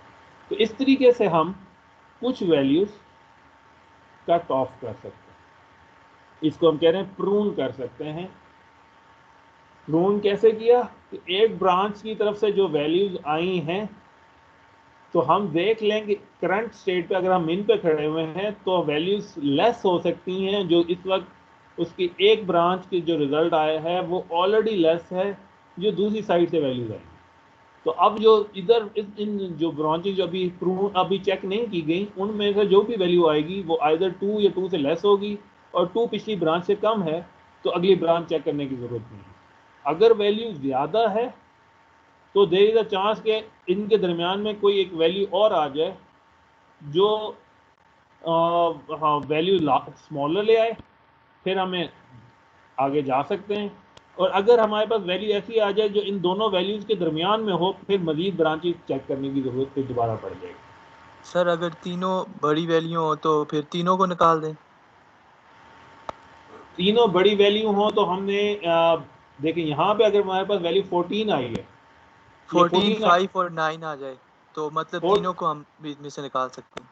तो यहाँ से वैल्यूज हमने, क्योंकि 14 आई हुई थी वैल्यू, हमें आगे चेक करना है, क्योंकि 14 इस वैल्यू को चेक करना है जो इस वक्त यहाँ पे वैल्यू पड़ी हुई है, टॉप पे वैल्यू पड़ी हुई है, वो वैल्यू क्या है, उससे वैल्यू जो है कितनी दूर है। अगर तो वैल्यू उससे कम आई हुई है तब अगली ब्रांचेस को नहीं देखना। अगर उससे ज़्यादा आ गई है, जैसे 14 जो है वो 3 से ज़्यादा है, इस वाली ब्रांच की वैल्यू से ज़्यादा थी, तब हमें अगले पे चेक करना है। अब 5 आ गई, 5 केस में भी हमने चेक किया कि 5 जो है वो इससे ज़्यादा है, अगली ब्रांच चेक करने की ज़रूरत है। अगर यहाँ पे वैल्यू होती से 2, तो यहाँ पे वैल्यू फॉरन 2 बन जाती और 2 जो है इससे लेस है, फिर हमें अगली ब्रांच देखने की जरूरत ना पड़ती। अब क्लियर है? Yes sir. सर ये माइनस इन्फिनिटी और इन्फिनिटी के साथ कंपैरिजन करना क्यों जरूरी है? हम डायरेक्ट भी तो मिन मैक्स ले सकते हैं। हमें स्टार्ट में एक वेरिएबल चाहिए था जो वैल्यू हम असाइन करते जाए, क्योंकि इस पॉइंट पे जब हम यहाँ से रिटर्न बैक कर रहे हैं डेप्थ फर्स्ट सर्च के मेथड के तहत, तो हमें यहाँ पे कोई कंपैरिजन करना था, क्योंकि सर अभी एक कंफ्यूजन क्यों है सर। सर? हम क्यों डायरेक्ट भी तो करना? असाइन कर सकते थे कि हम इनिशियली 3 से असाइन करके उसके बाद कंपैरिजन करें। अगर हम 0 से असाइन करते से हम 0 करते और यहाँ पे वैल्यू जो है वो हमारे पास 3 आती, तो मिनिमम वैल्यू यहाँ पे क्या सिलेक्ट होती 0। और होनी क्या चाहिए? सर अगर ये हम इस बी में कोई वैल्यू रखते ही नहीं है ना, हम कंपैरिजन फर्स्ट स्टेज पर करते ही नहीं है, डायरेक्ट हम उसे जो फर्स्ट ब्रांच की वैल्यू आ रही है वही असाइन कर रहे हैं। वो हमने उसी काम के लिए, क्योंकि हमने जो अपना फार्मूला बनाया हुआ है, अगर हम देखें जेनेरिक रखा था, जेनेरिक रखने के लिए हमने ये काम किया था, क्योंकि हमने ये एक ही दफ़ा काम परफॉर्म किया, अदरवाइज हमें 2 दफ़ा चेक करना है कि पुरानी कोई वैल्यू मौजूद है या पुरानी वैल्यू मौजूद नहीं। हमने स्टार्ट में माइनस इनफाइनाइट किया, तो हम हर दफ़ा सिर्फ चेक कर रहे हैं पिछली वैल्यू, जो कुछ भी हो सकती है, माइनस इनफाइनाइट भी हो सकती है और इस लूप में भी चेंज हो सकती है, और उसकी जो सक्सेसर से वैल्यू आई हैं उनके दरमियान में कंपैरिजन करें। सही है सर। ये एक टेम्परेरी वेरिएबल है जिसका मेन मकसद ये है कि वो पिछली वैल्यू के साथ सिर्फ चेक करता रहे। अगर कुछ वैल्यू नहीं है तो वो मैक्सिमम के केस में जो भी वैल्यू आए वही असाइन करने के लिए माइनस इनफाइनाइट भी है। मिनिमम के केस में कि डाउनवर्ड निचली ब्रांच से जो भी वैल्यू आए वही असाइन हो तो पॉजिटिव इनफाइनाइट देगी। हम क्या कर सकते हैं, यहाँ पे बहुत बड़ी वैल्यू दे सकते हैं, 999 दे सकते हैं, यहाँ पे -999 दे सकते हैं, ताकि एक बहुत बड़ी वैल्यू जनरेट हो जाए। मेन मकसद इसका सिर्फ ये है कि कोई भी वैल्यू आए वही असाइन हो जाए। अगर हम इसकी जगह 0 देते तो हमारे सामने ये एग्जांपल प्रॉब्लम वाली बन जाती। सर आगे एक जगह जाएं इधर। सर वो पिक्चर पे जाएं, वो जो नोड्स वाली इस पे। इससे यस सर। इसमें सर ट्री को पूरा करें। देखिए सर ये हमारे लास्ट वाला जो है, और मैं इसकी बात कर रहे थे, दोबारा बताइएगा। ये लास्ट वाला है, 14 को चेक किया, उसके बाद हमने ठीक, 5 को चेक। इधर 5 की जगह लेट्स सपोज हमारे पास 2 है, ठीक है। 2 तो हमने 2 को सिलेक्ट कर लिया, लेकिन अगली नोड पे हमारे पास 1 है, तो 1 तो सिलेक्ट नहीं होगा सर। हम फिर अगर वो अगली वैल्यू पे 1 है लेकिन उससे पहले हमारे पास वैल्यू 2 आ चुकी थी जो कि लेसर थी जो पिछली ब्रांची से वैल्यू आई पड़ी है, क्योंकि हमारे पास ये वैल्यू उससे लेस है तो हमें आगे चेक करने की ज़रूरत नहीं। फिर वो चाहे यहाँ 1 है चाहे कोई भी वैल्यू हो, वो 2 से कम ही होगी जो कि ऑलरेडी इस ब्रांच से कम होगी, तो उनको चेक करने की ज़रूरत नहीं है, हम उन्हें प्रून कर सकते हैं। क्लियर हो गया? Yes sir. Yes sir. Sir लेकिन इसके सर अलावा हम ये जो ट्री में ट्रांसवर्सल करेंगे, सर पीछे करें एक स्टेप जी और भी सर। सर अब यहाँ पे हमने इनिशियली 3 सेलेक्ट किया, लेट्स सपोज 3 से हम आगे जाते हैं तो हमारे पास जो कॉस्ट आती है वो हमारे पास ज्यादा आ रही है, और यहाँ पे अगर हम 3 वाली देखें तो यहाँ पे हमारे पास 2 आ रही है। फिर इसमें हम कौन सी सिलेक्शन करेंगे? हम यूनिफॉर्म कॉस्ट की तरह पूरी कहीं से नोट उठा के करेंगे या ग्रेडी की तरह जो हमने सिलेक्ट किया उसमें आगे चलेंगे? देखिए हमने यहाँ पे क्योंकि मिनिमम है, एक चीज़ हमेशा ध्यान में रखना है, यहाँ पे कौन सा एलिमेंट है, कौन सा एजेंट है। यहाँ पे एजेंट है मिनिमम, इससे पिछला जो होगा वो होगा मैक्सिमम, इससे पिछला होगा मैक्सिमम। मैक्सिमम ने इस सारी लेयर के ऊपर से, इस पूरी लेयर के ऊपर से मिनिमम पिक करना। अब क्योंकि हमने डेप्थ फर्स्ट सर्च की तरह बी की वैल्यू रखी हुई थी और एक साइड होने पे उस ब्रांच की वैल्यू इधर टॉप तक पहुंच चुकी थी, ठीक है, टॉप तक पहुंच चुकी थी। अब हम जब यहाँ पे वैल्यू लेके आए हैं तो हम एक्चुअली पिछली तमाम ब्रांचेस की वैल्यू के साथ कंपेयर कर रहे हैं कि आगे जाने से पहले पिछली वैल्यूज के साथ कंपेयर कर लें कि अगर तो मिनिमम का केस है, यहाँ से जो भी वैल्यू आएगी वो यहाँ जो सिलेक्ट होगी, फॉर एग्जाम्पल 2 सिलेक्ट हुआ हुआ है, अब जो भी वैल्यू सिलेक्ट होगी वो इस 2 या 2 से कम होगी, ज़्यादा वैल्यू होगी तो वो यहाँ असाइन नहीं होगी क्योंकि ये मिनिमम सेलेक्ट कर रहा था। फिर अब अगर 2 वैल्यू सेलेक्ट होगी तो फिर हम जानते हैं कि पहले वैल्यू जो आ चुकी है वो 3 है, तो फिर आगे चेक करने की ज़रूरत नहीं क्योंकि यहाँ सिर्फ 2 ही आंसर आएगा, 2 से कम नहीं होगा। अगर 2 से वैल्यू ज़्यादा होती, इससे इस 3 से वैल्यू ज़्यादा है, 14 है, तब हमें 14 और 3 के दरमियान में बहुत सारे एलिमेंट्स मौजूद हैं जो आ सकते हैं, कम भी आ सकते हैं, लेकिन ऐसे एलिमेंट्स भी हैं जो इनके दरमियान में आ सकते हैं। इस शक की वजह से कि दरमियान में वैल्यू आ सकते हैं, हमें अगले लेयर्स को चेक करना है, अगले ब्रांचेस को चेक करना है। अगर हमारे पास 3 के एग्जैक्ट 3 वैल्यू आती तभी हम कह सकते हैं अगली जो भी वैल्यू आएगी वो 3 से लेस होगी और फाइनल पे सिलेक्ट जो है फिर दोबारा 3 ही होगा, तो हम 3 ही जाने दे सकते हैं। Yes sir. सर अगर हम अच्छा अब देखें, हाँ जी दोबारा बोलें, ऊंची आवाज में बोलिए तो। सर अगर यहाँ पे हम देख रहे हैं तो यहाँ पे हम अपना रिजल्ट जो निकाल रहे हैं वो तो हम होल स्टेट से निकाल रहे हैं, क्योंकि हमारी हर एक स्टेट अगले स्टेट पर डिपेंडेंट है। हम एक स्टेट की वैल्यू हासिल करने के लिए दूसरी स्टेट में जा रहे हैं, उसकी वैल्यू हासिल करने के लिए तीसरी, अनटिल द एंड। बिल्कुल, तो ये भी तो हम एक तरह से वही काम कर रहे हैं कि हम पाथ ही फाइंड आउट कर रहे हैं। पाथ ही फाइंड आउट कर रहे हैं, एट द एंड हमारे पास पाथ ही जाएगा, लेकिन हम इसका नाम हमने थोड़ा सा चेंज किया हुआ है। यहाँ पे हमने यहाँ पे इसका नाम दिया पॉलिसी, और पाथ हमारा मुसलसल चेंज हो रहा है डिपेंडिंग के ओपोनेंट कितना अच्छा खेल रहा है। ठीक है, सर यहाँ हम पे जो तो ओपोनेंट का मूव हम पहले से ही प्रेडिक्ट कर रहे हैं ना। हाँ इसलिए इसलिए हम उसे डिटर्मिनिस्टिक कह रहे हैं कि वो अपना बेस्ट खेल, अगर वो बुरा खेल सकता होता तो हमारे पास जीतने के ज़्यादा चांसेस बन जाते। हमने उसको सिर्फ वो देखा है कि वो अपना बेस्ट खेलेगा तो क्या रिजल्ट आएगा। ठीक है, अब साथ में हमने ब्रांचेस चेक करने से हमने देखना ये शुरू किया है कौन कौन सी टाइम हम, क्योंकि जितनी ब्रांचेस हम कम देखेंगे हमारा टाइम कम लगेगा। तो हम ये देख रहे हैं कि हम साथ साथ ना सिर्फ आगे देखें, हम बैक साइड पे भी देखते रहे कि पिछली वैल्यूज क्या आ चुकी थी। हमें मजीद ब्रांचेस देखने के लिए बैक साइड पे देखना पड़ रहा है। जब ओरिजिनल मिन मैक्स में हम सिर्फ फॉरवर्ड देख रहे हैं कि अगले लेयर पे देख लिया, उनसे रिजल्ट यहाँ पे हासिल कर लिया, बार बार चेक किया, सारी ब्रांचेस चेक की। यहाँ हम अगली ब्रांच को चेक करने से पहले देख रहे हैं कि पिछली ब्रांच तक जो वैल्यू हमारे पास रिसीव हुई है और करंट जो वैल्यूज हमारे पास है उनके दरमियान में डिफरेंस कितना है। क्या हम अगली ब्रांच को देखें, वो क्या है कि हमने ये चेक, वो सिर्फ उस वक्त देखें अगर करंट पे जो वैल्यू पड़ी हुई है, फॉर एग्जाम्पल 14 पड़ी हुई है, वो 14 पिछली वैल्यू 3 से बहुत ज़्यादा बड़ी वैल्यू मौजूद है, तो नई वैल्यू जो हो सकती हैं वो 14 और 3 के दरमियान में आ सकती हैं। और फिर जब इधर से मैक्स वापस जाएगा तो वो 14 और 3 के दरमियान में भी हो सकता है, या 14 होगा या 14 के 3 के दरमियान में कोई वैल्यू हो सकती है। इस वजह से हमें आगे देखनी पड़ेगी।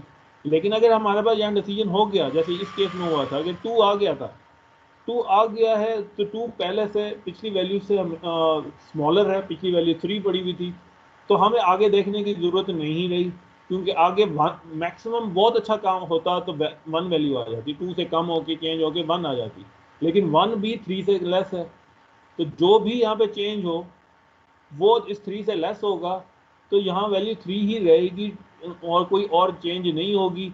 तो हमने अगली वैल्यूज को चेक करने से इनकार कर दिया और जल्दी वापस चले गए। तो इस तरीके से हमने कहा कुछ ब्रांचेज जो है हमने प्रून कर ली। अच्छा, अब एक सिनेरियो और हमारे पास आएगा, वो सिनेरियो ये है कि अभी हमने देखा था मैक्स के केस में, ठीक है, मैक्स के केस में देखा था, एक सिनेरियो ये भी हो सकता है कि सबसे टॉप पे मिनिमम हो, दूसरे वाला मैक्सिमम हो, फिर किस तरीके से ब्रांचेस जो हैं आप प्रून करेंगे। जी अब आप बताएं। हम सर सबसे नीचे वाली लेयर से मैक्स उठाएंगे और फिर ऊपर बिल्कुल मिन लेके चले जाएंगे। बिल्कुल ठीक है, और प्रून कैसे करेंगे? सर वो मैक्स के अलावा जो भी हमारे पास जो नोड्स हैं नीचे, उनको प्रून कर देंगे। अगर वैल्यू जो है वो उसके केस में ज़्यादा आने की चेंज जब भी हो रहा हो, जब ज़्यादा के केस में हो रहा हो, तब हमने उस वैल्यूज़ को चेंज नहीं करना, उसकी मैक्स ब्रांचेस जो हैं वो देखनी नहीं है और डायरेक्टली मूव अपवर्ड मूव करते चले जाना। जैसे अभी पिछला सिनेरियो हमने ये बनाया था कि यहाँ से 2, इसके बाद चेंज कब होगा कि ये यहाँ 1 आ जाए या 0 आ जाए या नेगेटिव कोई वैल्यू आ जाए, तब ये 2 की वैल्यू जो है वो चेंज होगी, तब हमने अगली ब्रांचेस जो हैं देखने की ज़रूरत नहीं है, हम आगे मूव कर सकते थे। अगर इसकी जगह मिनिमम की जगह मैक्स देख रहे होते तो ये चेंज कब होता कि हमारे पास वैल्यू लार्जर हो रही है, तो वहाँ हम ये कहते हैं कि ऑलरेडी यहाँ पे वैल्यू 1 आ चुकी है, वो वैल्यू 1 जो है यहाँ से सिलेक्ट होगी, 2 और 1 में से कोई एक सिलेक्ट होगी, तो वो वैल्यू 1 सेलेक्ट होगी, 2 सेलेक्ट नहीं होगी, और ये चेंज होगी जब 3 या 4 या 5 वैल्यू पे आ सकती है, लेकिन वो 3, 4 और 5 भी जो है वो 1 से लार्जर होंगी, तो हमें इनको ब्रांचेस को चेक करने की ज़रूरत नहीं पड़ेगी। ये ऑपोजिट केस, ठीक है। एक केस है मिन का केस, ये जो ओरिजिनल इस प्रेजेंटेशन में था, दूसरा केस है मैक्स का केस। क्लियर? Yes sir. अब इसका नाम जो रखा गया इस प्रूनिंग का, इसका नाम रखा गया है alpha beta pruning. Alpha beta pruning के अंदर अब हम क्या करने जा रहे हैं कि मेन वैल्यू एक टाइम पे एक नोड के ऊपर कैलकुलेट कर रहे हैं, तमाम चिल्ड्रंस के ऊपर लूप आउट कर रहे हैं, फिर एस्टिमेट लगाते हैं चिल्ड्रंस के मिनिमम जो हैं वो कितने ड्रॉप आउट हो रहे हैं। जैसे हमने पहले 2 के केस में कहा था कि ड्रॉप आउट हो सकते हैं, अगर ड्रॉप आउट हो सकते हैं तो हमने उन्हें ड्रॉप आउट कर देना है। क्यों? उसे पिछली वैल्यू जो है वो हमारे पास मैक्स का केस जनरेट कर रहा था। अब यहाँ पे एक एक्स्ट्रा केस लेके आया है, एक वेरिएबल लेके आया गया है अल्फा का, जिसको हम कह रहे हैं हमारे पास सारी वैल्यू वो किसकी होंगी, मैक्स की बेस्ट वैल्यू हो सकती हैं जो पहले से सिलेक्ट हो गई हैं। तो बाकी जितनी ब्रांचेस भी जाएंगी वो हर सूरत में इस मैक्स के मुकाबले में ख़राब होंगी, तो ए जो है वो हमेशा अपना बेस्ट वैल्यू जो है वो पिक आउट करता जाएगा। तो अब हमें दूसरा एक सिनेरियो साथ में रखना है जिसमें हमारे पास 2 वेरिएबल एक और रख लें। जैसे पहले हमारे पास सिंपल एक v की वैल्यू थी, अब हमें 2 और वेरिएबल, एक अल्फा और एक बीटा भी जो है वो साथ रखना पड़ेगा। अल्फा जो रिप्रेजेंट क्या करेगा, मैक्सिमम की बेस्ट वैल्यू, और बीटा जो है वो मिनिमम की बेस्ट वैल्यू जो है वो अपने साथ राइट डाउन रखेगा कि इन दोनों वैल्यूज़ के एक्स्ट्रा वेरिएबल्स की मदद से हम बहुत सारी ब्रांचेस को जल्दी प्रूव कर सकें। अब वो किस तरह करेंगे, अब देखें हम क्या करने की कोशिश कर रहे हैं। यहाँ पे अल्फा क्या है, मैक्स की बेस्ट ऑप्शन, बीटा क्या है, मिनिमम की बेस्ट ऑप्शन, पाथ टू वो। पहला काम उसी तरीके से मैक्स वाले फंक्शन के अंदर v की वैल्यू उसी तरह माइनस इनफाइनाइट से पिक की, सारे सक्सेसर उसी तरीके से मूव कर रहे हैं। लेकिन अब क्या किया जा रहा है, सक्सेसर्स के केस के अंदर हर सक्सेसर की वैल्यू फंक्शन के अंदर प्रोवाइड की जा रही है with both alpha and beta, जो कि यहाँ से हमारे पास रिसीव हुए हैं, और फिर जो वैल्यू रिसीव हो उसको बेसिस पे आपने v की वैल्यू को अपडेट किया। एक एडिशनल चीज़, ये काम बिल्कुल वैसे कर रहे हैं जैसे हम मिन मैक्स काम कर रहे थे पिछले एल्गोरिथम में। यहाँ पे हमने एक और चेंज किया कि अगर v की जो करंट वैल्यू अभी बनी है वो ग्रेटर देन है बीटा की वैल्यू, जो बेस्ट ऑप्शन अभी तक अवेलेबल है, जो बेस्ट ऑप्शन अभी तक अवेलेबल है उससे ग्रेटर हो गई है मैक्सिमम वैल्यू, तो सिंपली रिटर्न v कर दे, आगे चेक करने की ज़रूरत नहीं है। लूप में मज़ीद ब्रांचेस, इस लूप को की मज़ीद ब्रांचेस चेक करने की ज़रूरत नहीं है, हम वापस अगली स्टेट पे जा सकते हैं। अगर ऐसा नहीं है तब आपने एक नई वैल्यू अल्फा जनरेट करनी है। वो कैसे कैलकुलेट कर रहे हैं कि पिछली अल्फा की वैल्यू और जो अभी v कैलकुलेट हुआ था उसके बेसिस पे नए अल्फा की वैल्यू जनरेट करनी है, और फिर दोबारा लूप के अंदर अगली ब्रांच को चेक करना शुरू कर दें। सेम सिनेरियो उसी तरीके से हमारे पास मिन के केस में सिंपल v की नई वैल्यू ब्रांच से कैलकुलेट आउट की, चेक किया कि अगर v की वैल्यू लेस हो चुकी है अल्फा से, जो कि मैक्सिमम की बेस्ट ऑप्शन हो सकती थी, उससे लेस हो चुकी है, तो अगली ब्रांचेस चेक करने की ज़रूरत नहीं है और रिटर्न भी करनी। अगर लेस नहीं हुई है, लेस और इक्वल टू नहीं हुई है, तो क्या करें, बी की वैल्यू को अपडेट करें। कैसे? पुरानी बी की वैल्यू, करंट जो बी अभी यहाँ से जनरेट हुआ, उन दोनों में से मिनिमम कैलकुलेट करें और बी की नई वैल्यू दें और नेक्स्ट लूप की नई आर्ट्रेशन या नई ब्रांच की तरफ जो है वो मूव करते चले। जब सारी ब्रांचेस मूव हों तब रिटर्न जो है वो परफॉर्म करें। अब हम देखने की कोशिश करते हैं कि ये किस तरीके से परफॉर्म हो रहा है।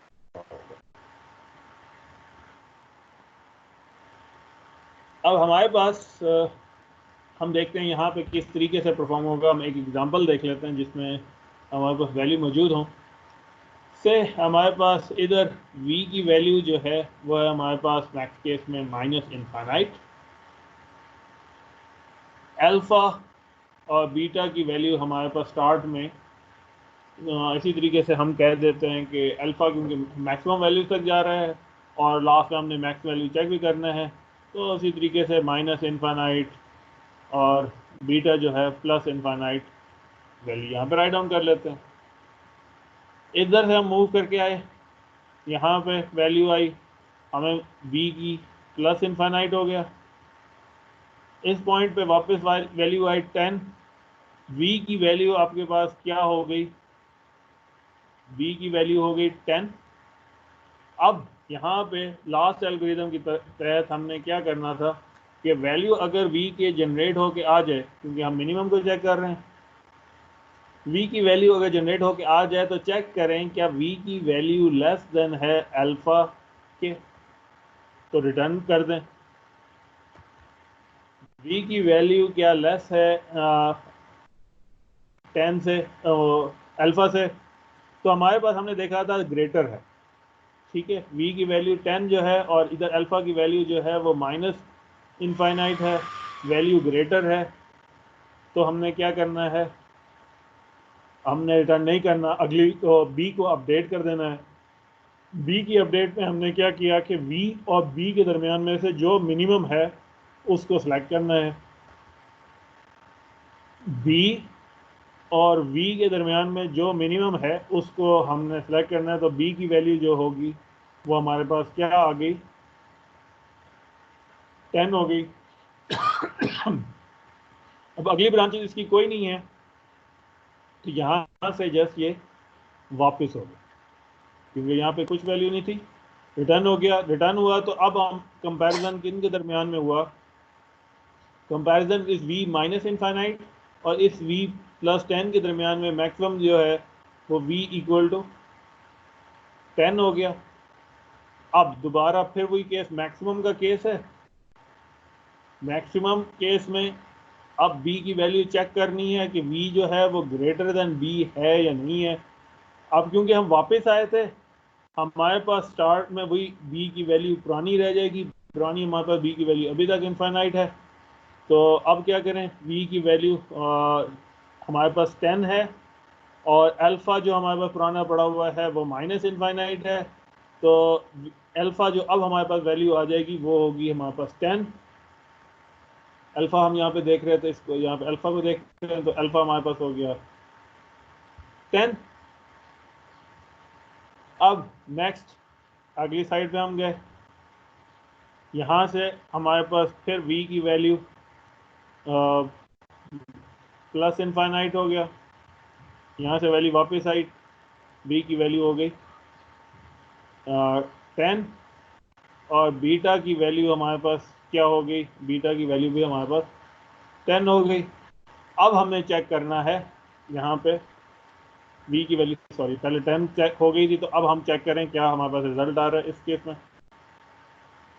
इफ v लेस और इक्वल टू अल्फा, जो हमारे पास अल्फा वैल्यू आई है, अल्फा वैल्यू जो बैक इस साइड से वापस हमारे पास आई है वो हमारे पास अल्फा की वैल्यू है 10, इधर भी वैल्यू हमारे पास v की वैल्यू है वो 10, दोनों हमारे पास बराबर हैं, तो इक्वालिटी वाला केस हमारे पास हो जाएगा, तो यहाँ से सिंपली रिटर्न 10 कर देंगे। तो हमें ये ब्रांच आगे चेक करने की ज़रूरत नहीं है। सिंपली यहाँ से हमने वापस रिटर्न किया और अब हमारे पास दोबारा यहाँ पे वैल्यू v की वैल्यू 10 हो जाएगी और अल्फ़ा और बीटा जो हमारे पास वैल्यू थी मैक्सिमम केस में हमारे पास वैल्यू 10 रिटर्न हो गई। 10 रिटर्न हुई तो दोबारा चेक कर रहे हैं v और b के दरमियान में कंपैरिजन। v अब हमारे पास नया 10 आया है, v 10 है और बीटा हमारे पास जो है वो प्लस इनफाइनाइट है।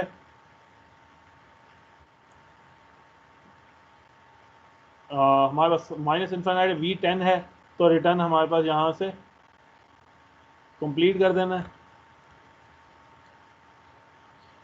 और नेक्स्ट वैल्यू कोई और मजीद ब्रांच हमारे पास नहीं है, तो रिटर्न जो हमारे पास रिजल्ट होगा वो v इक्वल टू 10 जो है वो यहाँ से रिजल्ट रिटर्न बैक कर देगा। तो इस पूरी एग्जाम्पल के अंदर हमारे पास क्या हुआ, एक दो एक्स्ट्रा वेरिएबल जो आपने अटैच किए उसकी मदद से एक ब्रांच जो है वो हमने रिड्यूस करी। इस मेन के ऊपर एक ब्रांच जो रिड्यूस की। इसी तरह अगर हमारे पास ज़्यादा ब्रांचेस होती तो हम उन ज़्यादा ब्रांचेस को जो है वो प्रून कर सकते थे। अब इसकी मदद से बहुत अच्छा केस हमारे पास रिजल्ट आए तो हम टाइम कॉम्प्लेक्स जी सर यहाँ पे जो ब्रांच रिड्यूस हुई है लेकिन वो तो हमारे फायदे की थी क्योंकि उसमें जीरो वैल्यू थी। जीरो भी होती तो मिनिमम सेलेक्ट होती ना, उनमें से वो जीरो ही रहती, ठीक है। फिर भी जो पिछली 10 वैल्यू थी वो वैल्यू इससे ज़्यादा ही आनी थी। हमारे पास यहाँ इसने मैक्सिमम खेलना है, इस प्लेयर ने मैक्सिमम खेलना है, इन दो प्लेयर्स ने मिनिमम खेलना था। इस प्लेयर की वैल्यू 10 आ चुकी है इसके पास, अब इधर 10 या 10 से लेस वैल्यू ही आएगी। यस ठीक सर। है, तो ठीक है, तो इस वजह से इधर डिसीजन ये लिया गया कि अगली ब्रांच को ना चेक करें, मैक्सिमम यहाँ पे 0 हो जाएगा, फिर भी हमारे पास वैल्यू 10 या 10 से लेस होगी। ये ज़्यादा अच्छा क्लियर हो जाता है अगर यहाँ 9 होता है, ठीक है।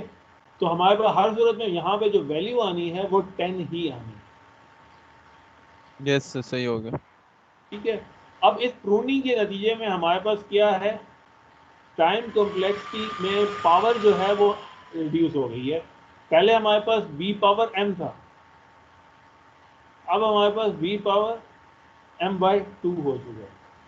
यानी हमारी बहुत सारी ब्रांचेस जो हैं वो कट होने की वजह से हमारा लोड जो है उसे पूरा चेक करने का वो काफ़ी हद तक डिक्रीज हो चुका है।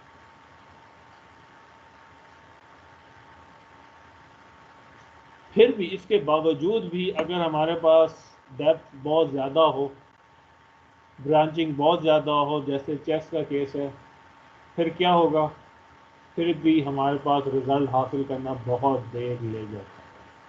यानी हमने एक पहला काम ये किया, प्रून कर लिया, प्रून ने हमें तकरीबन बहुत अच्छा रिज़ल्ट दिया, लेकिन स्टिल हमारे पास बहुत सारी गेम्स रहती हैं जिन पे हम बहुत ज़्यादा देर लगा देते हैं। तो हमें इसे मज़ीद बेहतर करने की ज़रूरत है। अब मज़ीद बेहतर किस तरीके से किया जा सकता है? अच्छा, मज़ीद बेहतर करने से पहले आप लोगों में से खुद बताएं कि इसके रिज़ल्ट क्या ऊपर वैल्यू आएंगी और कौन सी ब्रांच जो है वो कट हो जाएंगी। आप लोग बताएं। 8 आएगा सर। पहले यहाँ से रिज़ल्ट आपके पास क्या आया, 8। यहाँ क्या रिज़ल्ट आएगा, यहाँ से 4 आया और 4, ऊपर 8। और ब्रांच कौन ऊपर सी 8 कट है। हुई, ब्रांच कौन सी कट हुई, एफ वाली एफ वाली ब्रांच जो है ये वाली कट हो जाएगी। बिल्कुल ठीक है।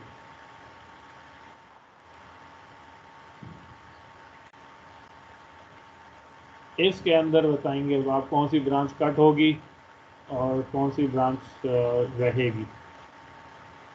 आपके जो क्विज होंगे जब इस एडवर्सरियल सर्च पे आएंगे, इस तरह के क्वेश्चन होंगे आपके पास आपके लिए, ठीक है। तो यहाँ पे क्या सिलेक्ट होगा, ये यहाँ पे मैक्सिमम है। 10 आएगा सर। सर, सर यहाँ पे 10 आएगा पहले। आगे ठीक है, 100। पहले यहाँ पे 10 हुआ, अब यहाँ पे आए, अब यहाँ पे आके यहाँ 100 हुआ। यस 8 वाली ब्रांच कट जाएगी। कट के क्यों कटी, क्योंकि ये इससे लार्जर है और अगला जो है वो मिनिमम है, तो उसने इनसे कोई भी आगे सेलेक्ट आउट नहीं करना, तो यहाँ से 10 ही सिलेक्ट हो गया, यहाँ पे 10 हो गया, और यहाँ पे वैल्यू अब क्या आई नहीं मालूम अभी हमें, नीचे आए नहीं मालूम 1, और इधर से आपके पास 1 मिनिमम आएगी, सिलेक्ट 1 आ गया, यहाँ वैल्यू 1 हो गई। 1 हो गई, ठीक है, अब यहाँ से वैल्यू 20 4 कट जाएगा। और कट गया, तो मिनिमम 1 ही सिलेक्ट हुई। तो इनमें से अब हाँ कौन सा मिनिमम सेलेक्ट करना है और मैक्सिमम सेलेक्ट करना है, तो मैक्सिमम जो है 10 इनमें आएगा। से 10 आपके पास सिलेक्ट होगा। तो ब्रांचेज जो कटी वो आपके पास G और N वाली ब्रांच जो है वो कटी। अब अगला एक और ऑप्शन इसको इसी काम में लोड जो है कम करने का, कैसे हम पूरा ट्री सर्च किए बगैर रिजल्ट अपना हासिल कर सकें, क्योंकि मेजॉरिटी गेम जो हैं उसमें बिल्कुल एंड के लीव तक पहुंचना जो है वो बहुत ही मुश्किल हो जाता है, बहुत लेट। जैसे कि चेस वाली गेम है तो उसके अंदर पहले गेम स्टार्ट करें तो 100 प्लाई यानी 100 मूव्स तक जो है वो गेम जा सकती है, डेट 150 तक जा सकती है, हमें नहीं मालूम। तो उस अगर सारों को हमने चेक करना शुरू किया तो गेम जो है वो बहुत घंटा ले जाएगा, बहुत टाइम ले जाएगा जब तक कि हमारे पास एक मूव की वैल्यूज आएंगी। तो उसको डिक्रीज कैसे करें, हमने डेप्थ फर्स्ट सर्च के अंदर एक टेक्निक देखी थी, डेप्थ लिमिटेड सर्च। हम सर्च जो है वो लिमिटेड कर दें कि हम कुछ मूव तक आगे फर्दर देखें, उस पे वहाँ पे हम कोई इवैल्यूएशन फंक्शन बनाएं। मतलब रियल रिजल्ट तो नहीं होगा, लेकिन हम एक्सपेक्टेशन बनाएं कि यहाँ पे हमारे पास रिजल्ट क्या हो सकता है, रिजल्ट हमारे पास अच्छा होगा या बुरा होगा। ठीक है, उसकी बेसिस पे यहाँ वहाँ से रिजल्ट वापस भेजना शुरू कर दें। अब रिजल्ट जो है वो एक्चुअल रिजल्ट नहीं होंगे, तो इसका नतीजा क्या होगा, हमारे पास ऑप्टिमैलिटी जो है, गारंटी ऑफ ऑप्टिमैलिटी जो है वो ख़त्म हो जाएगी। क्यों, हमने किस बेस पे लगाना शुरू किया, इवैल्यूएशन फंक्शन बनाया, इवैल्यूएशन फंक्शन ने अंदाज़ा लगाया कि इस पॉइंट पे रिज़ल्ट जो है वो हमारे पास अच्छा आ गया है या अच्छा नहीं आया। हमने डेप्थ तक जाके फाइनल नहीं देखा, लेकिन अंदाज़ा लगा लिया है।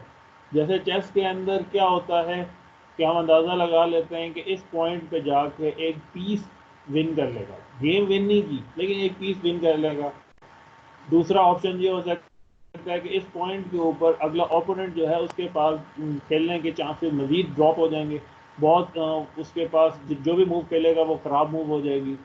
तो हम कोई इवैल्यूएशन फंक्शन बना लेते हैं, उस इवैल्यूएशन की बेस पे हम रिजल्ट जो है वो जल्दी वापस करना शुरू कर देते हैं। अब उसके अंदर भी काम हमने वही कर रहे हैं अल्फा बीटा के फॉर्मेट के अंदर। इवन चेस के अंदर डेप्थ 8 तक, यानी डेप्थ 8 से क्या मुराद होगी या डेप्थ फ्लाई पे हमारे पास क्या मुराद होगी, दोनों साइडों ने 8 मूव्स खेल लें तब हमारे पास गेम की पोजीशन क्या होगी, उस पोजीशन को इवेलुएट करके रिजल्ट ले आए तो हमारे पास चेस इंजन भी जो हैं वो रिजल्ट तो बहुत बेहतर देना शुरू कर देते हैं। हालांकि वो पूरी तक जाते 100 तक चले जाते हैं तो शायद उससे ज़्यादा बेहतर अच्छा रिजल्ट लेके आते हैं, लेकिन हम यही इवेल्युएशन की बेस पे एक्सपेक्ट कर रहे हैं कि अगर एक मूव या 8th मूव तक चले जाएं तो हमारा रिजल्ट अच्छा हो जाएगा। इसको आप यूँ कह सकते हैं, दो प्लेयर गेम बैठ के खेल रहे हैं तो एक प्लेयर कितनी डेप्थ तक सोच सकता है कि 3 मूव तक बाद गेम की पोजीशन क्या होगी, वो मेरे लिए बेहतर होगी या बुरी होगी। उसकी बेसिस के ऊपर वो अपनी करंट पोजीशन को या करंट मूव को चलने की कोशिश करता है। इससे भी रिजल्ट में क्या हुआ, गारंटी हमें नहीं है कि हम विन करेंगे हर सूरत में, लेकिन हमारे पास टाइम जो है वो हमने बहुत बचा लिया। अब देखते हैं इस एग्जांपल के अंदर, अब इसके अंदर क्या हो, अब इसमें हमारे पास एक और प्रॉब्लम को डेमोन्स्ट्रेट किया जा रहा है। पिछला आपने समझ लिया ना, ये वाला डेप्थ यस लिमिटेड सर, वाला, यस सर। ठीक है। अब ये एक नए पॉइंट की तरफ हम जा रहे हैं जिसके अंदर प्रॉब्लम्स क्रिएट हो रहे हैं अल्फा बीटा में या मिन मैक्स के अंदर। अब वो प्रॉब्लम हमारे पास क्या है, दो कुकीज हैं, ये हमारे पास पैकमैन जो है इसे अपना सारा ट्री जितना इवॉल्व करके देख सकता था उसने सारा मूव करना है। डिसीजन इसने लेना है पहले ये ईट करे या पहले ये ईट करे। लेकिन इसके सिनेरियो में क्या होता है, तो अभी आप देखें क्या हो।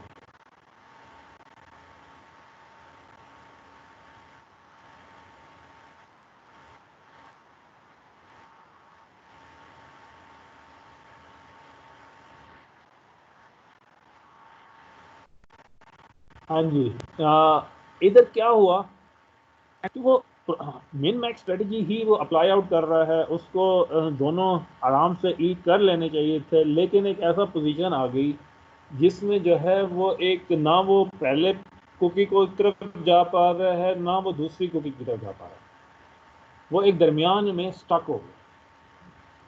इसको उन्होंने टर्मिनोलॉजी दी है, जार्गन इसका दिया है, स्टार्स हो गया। वो क्यों ऐसा होना वो स्टॉप कर गया है, उसकी कंडीशन ये है कि 2 पॉइंट पे आके पॉइंट 1 और पॉइंट 2 या किसी भी दूसरे पॉइंट पे वैल्यूज जो हैं वो बराबर आ गई। मूव उसने करना है, दोनों ब्रांचेस से वैल्यूज जो हैं वो अब बराबर आ गई। ठीक है, दोनों वैल्यूज साइड से बराबर आई। हमने अभी तक जितनी सर्चिंग पड़ी थी हमने ये देखा था कि बराबर में जो पहली आ जाए बस उसको चला दें, ऐसे ही देखा था हमने।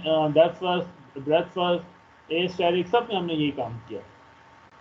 लेकिन अब हमारे पास जब बराबर वाली वैल्यू आना शुरू हो जाए तो एक सिनेरियो इस तरीके से भी जनरेट हो जाते हैं कि वो दूर जाने लगता है तो वो अपने जो करीब वाले की तरफ आना शुरू करता है, करीब की तरफ देखता है तो उसकी अगली ब्रांचेस से उसे मालूम होता है कि वहाँ से स्कोर जो है वो ज़्यादा अच्छा आ रहा है, तो वो दूसरी तरफ एक ही पोजीशन पे खड़े होके वो बार बार मूव कर रहा है, लेफ्ट राइट दोनों की तरफ वो मूव नहीं कर पा रहा, वो स्टक हो गया है एक तरह से। अब उसकी वजह क्या है, अब दो तीन ब्रांचेस से एक ही तरह का आंसर आ रहा है and he is not able to choose कौन सी ब्रांचेस लें, क्योंकि हमने कोई सिनेरियो नहीं डाला था। तो सिनेरियो ये जनरेट हो सकता है कि वो एक ही जगह पे लूप आउट करना शुरू करे, एक दफ़ा लेफ्ट करे फिर पता लगे राइट साइड वाली तरफ से अच्छा आंसर है, फिर वो राइट मूव करे फिर लेफ्ट। तो वो उसने यही सिनेरियो जो अभी हमने एग्जांपल देखी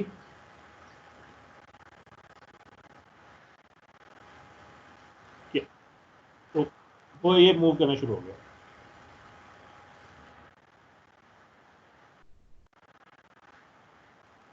अब सारा अच्छा इवेल्युएशन होने के बावजूद भी, सारा कुछ होने के बावजूद भी वो आगे मूव नहीं कर सकता, क्योंकि उसकी इवेल्युएशन जो है वो रिजल्ट जो है उसको यही प्रोवाइड कर रही हैं कि जब आप लेफ्ट मूव करते हैं तो राइट अच्छा हो जाता है, राइट मूव करते हैं तो लेफ्ट अच्छा हो जाता है।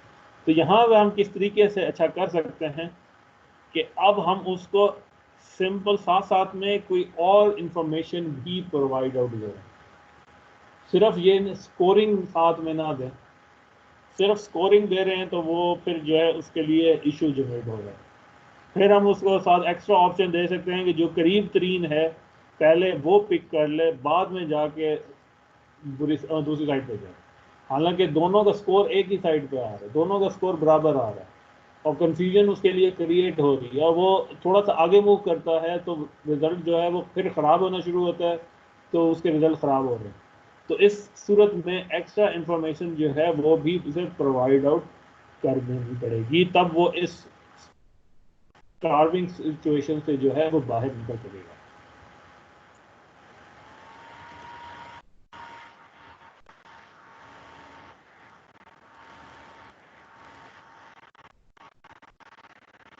अब हम क्या किया, उसके साथ एक्स्ट्रा ऐड किया गया, जो करीब है उस पर कुछ एक और वेट ऐड कर दिया गया।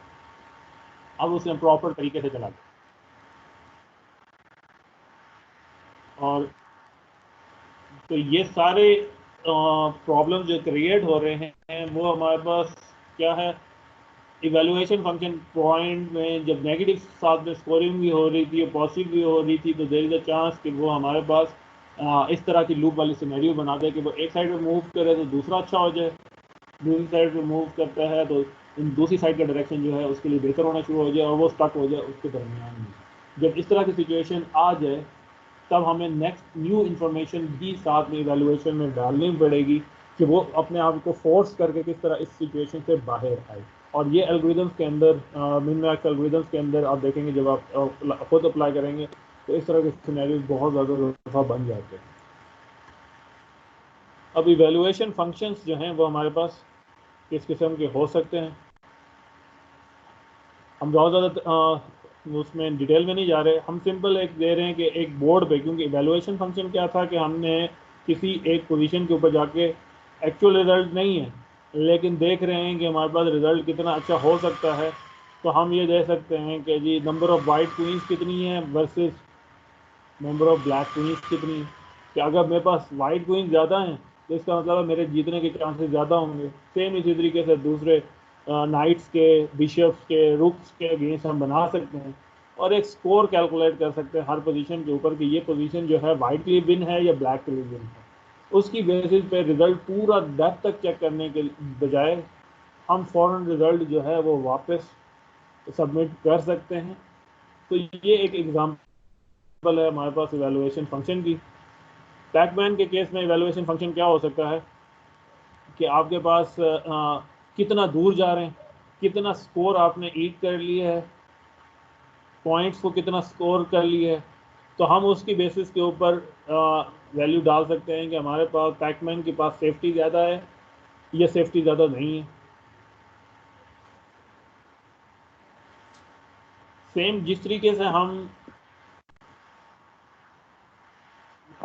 इवैल्यूएशन फंक्शन यहाँ पे जो चीज़ हो रही है वो है कि ये भी अपने पास इवैल्यूएशन फंक्शन लेके चल रहा है।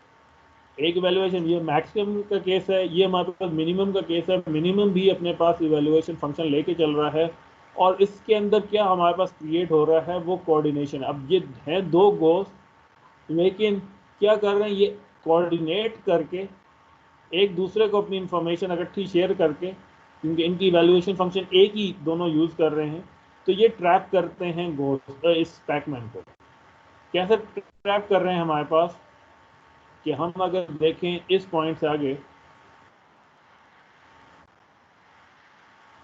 कि दोनों पहले एक डायरेक्शन में जा रहे थे बट उनके इवैल्यूएशन ने कहा कि ये इस साइड से मूव करते वक्त पैकमैन जो है वो वापस आएगा, तो कोऑर्डिनेट इन्होंने इस तरीके से किया कि ये दूसरे डायरेक्शन की तरफ से भी आएंगे, दोनों डायरेक्शन की तरफ से आएंगे तो पैकमैन के पास जो है वो रास्ता निकलने का मौजूद नहीं है, तो वो ट्रैप हो जाता है। तो इवैल्यूएशन फंक्शन जो मल्टीपल केसेस के अंदर कोऑर्डिनेट करके भी बनाए जा सकते हैं।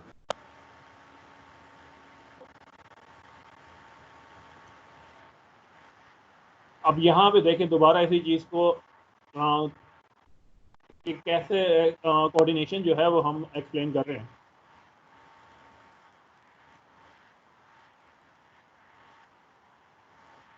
अब ये देखें यहाँ से मूव करेंगे ये, अब मूव करते वक्त क्या वो कर रहे हैं कोऑर्डिनेशन करने की, अगर वो दोनों इकट्ठे ही मूव करते रहे उसके पीछे पीछे तो पैकमैन के पास जगह है भागने के लिए, लेकिन अगर उन्होंने कोऑर्डिनेट किया तो वो दो डिफरेंट डायरेक्शन की तरफ से आ रहे हैं तो वो पैकमैन को कैप्चर कर सक रहे हैं बहुत आसानी के साथ। तो इवैल्यूएशन फंक्शन कोऑर्डिनेट भी कर देते हैं जब हमारे पास मल्टीपल एलिमेंट्स को हमने एक के अगेंस्ट कैप्चर करवाना है, एक पैकमैन के अगेंस्ट पिक करना है। तो एट द एंड हमारे पास चीज़ जो रह जाएगी इवैल्यूएशन फंक्शन के अंदर वो है डेप्थ, कितनी डेप्थ तक हम जा सकते हैं। जितनी ज़्यादा डेप्थ तक हम जाएंगे हमारे पास इवैल्यूएशन फंक्शन जो है वो उतना इम्पोर्टेंट नहीं रहेगा और मेन असल रिजल्ट जो है वो रिजल्ट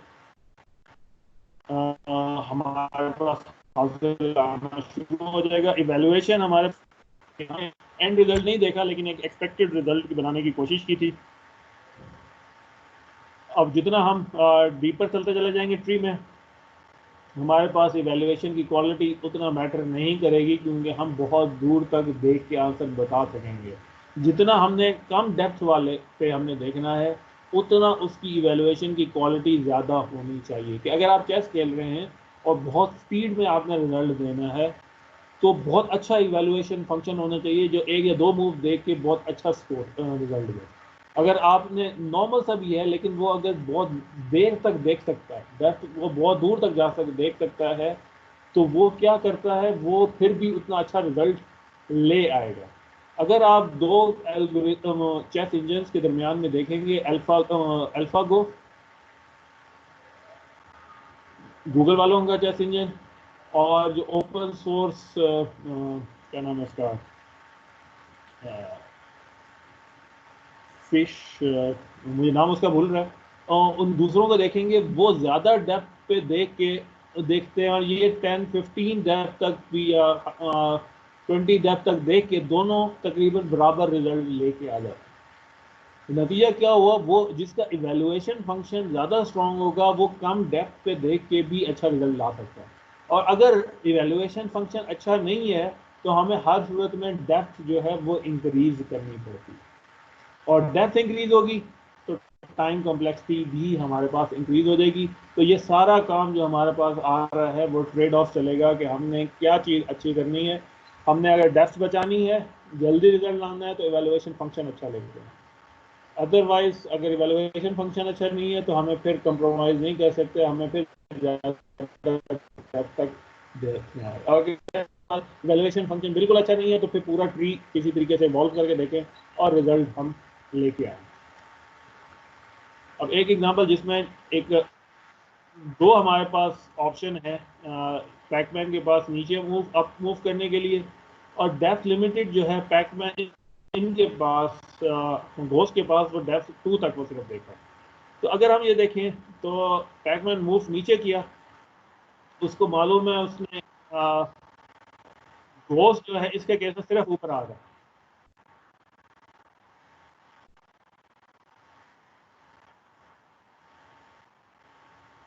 अभी इसने मूव नहीं किया, अब मूव करने की इसकी बारी है, अब उसकी बेस पे ये भी मूव कर गया और इन्होंने पैकमैन को पकड़ लिया। डेप्थ थोड़ी थी तो फौरन ये पकड़े गए। अब डेप्थ जो है वो इंक्रीज कर गई तो हमें एक अजीब सा सिनेरियो नजर आएगा जो हमें लगेगा कि बिल्कुल गलत कर रहा है शुरू, लेकिन वो एक बहुत अच्छा रिजल्ट लेके आएगा।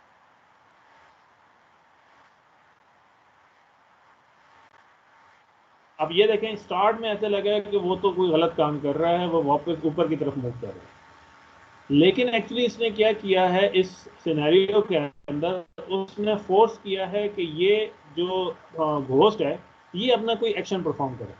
अब ये इन दोनों साइड पे कहीं मूव करे, उसके बाद पैकमैन जो है अपना डिसीजन ले। बाहर इनिशियली लगा कि ये गलत डिसीजन ले रहा है, लेकिन उसका क्योंकि डेप्थ ज़्यादा थी, शुरू की एक रॉन्ग ब्रांच पिक की, लेकिन उसे मालूम है कि आगे जाके ये रिजल्ट अच्छा देगा। तो देखें उसने आगे मूव कैसे किया।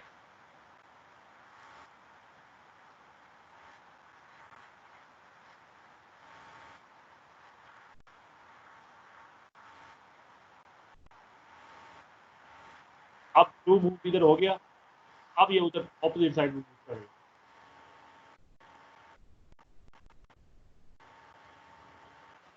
क्या इसने लिया कि हमारे पास पहले साइड पे कुछ ऑपोजिट गलत साइड पे मूव किया है, किस बेस पे, ताकि डिसीजन जो है वो दूसरा ओपोनेंट जो है वो एक डिसीजन ले ले। जब ओपोनेंट ने डिसीजन ले लिया तब उसके लिए चीज़ें क्लियर हो गया कि किस साइड पर वो मूव कर सकता है, अब उसको वो हासिल कर सकता है। अब ये मूवमेंट अगर आप गौर करें तो हमारे पास पुरानी सर्चिज के अंदर कुछ ए स्टेरिक की तरह भी थी, कि आपने जैसे ए स्टेरिक में होते थे कि मेन गोल की तरफ तो जाना ही है, लेकिन बाकी डायरेक्शंस भी देखे हैं। हो सकता है बाकी दूसरी डायरेक्शन की तरफ से आपको ज़्यादा अच्छा रिजल्ट मिल जाए, जो इमीडिएट रिजल्ट अच्छे की तरफ जाने वाला रिजल्ट जो है वो आपको अच्छा रिजल्ट प्रोवाइड ना कर सके। और ये चीज़ आपको कैसे मालूम हो सकी, जब आपने डेप्थ जो है वो इंक्रीज की। ठीक हो गई। इंशाल्लाह बाकी काम जो हैं वो हम नेक्स्ट क्लास में करेंगे। तो नेक्स्ट जो है टिक टैक टो हमने अप्लाई करना। टिक टैक टो जो है वो उसके ऊपर हम अपना कोडिंग और लैब वाला काम जो है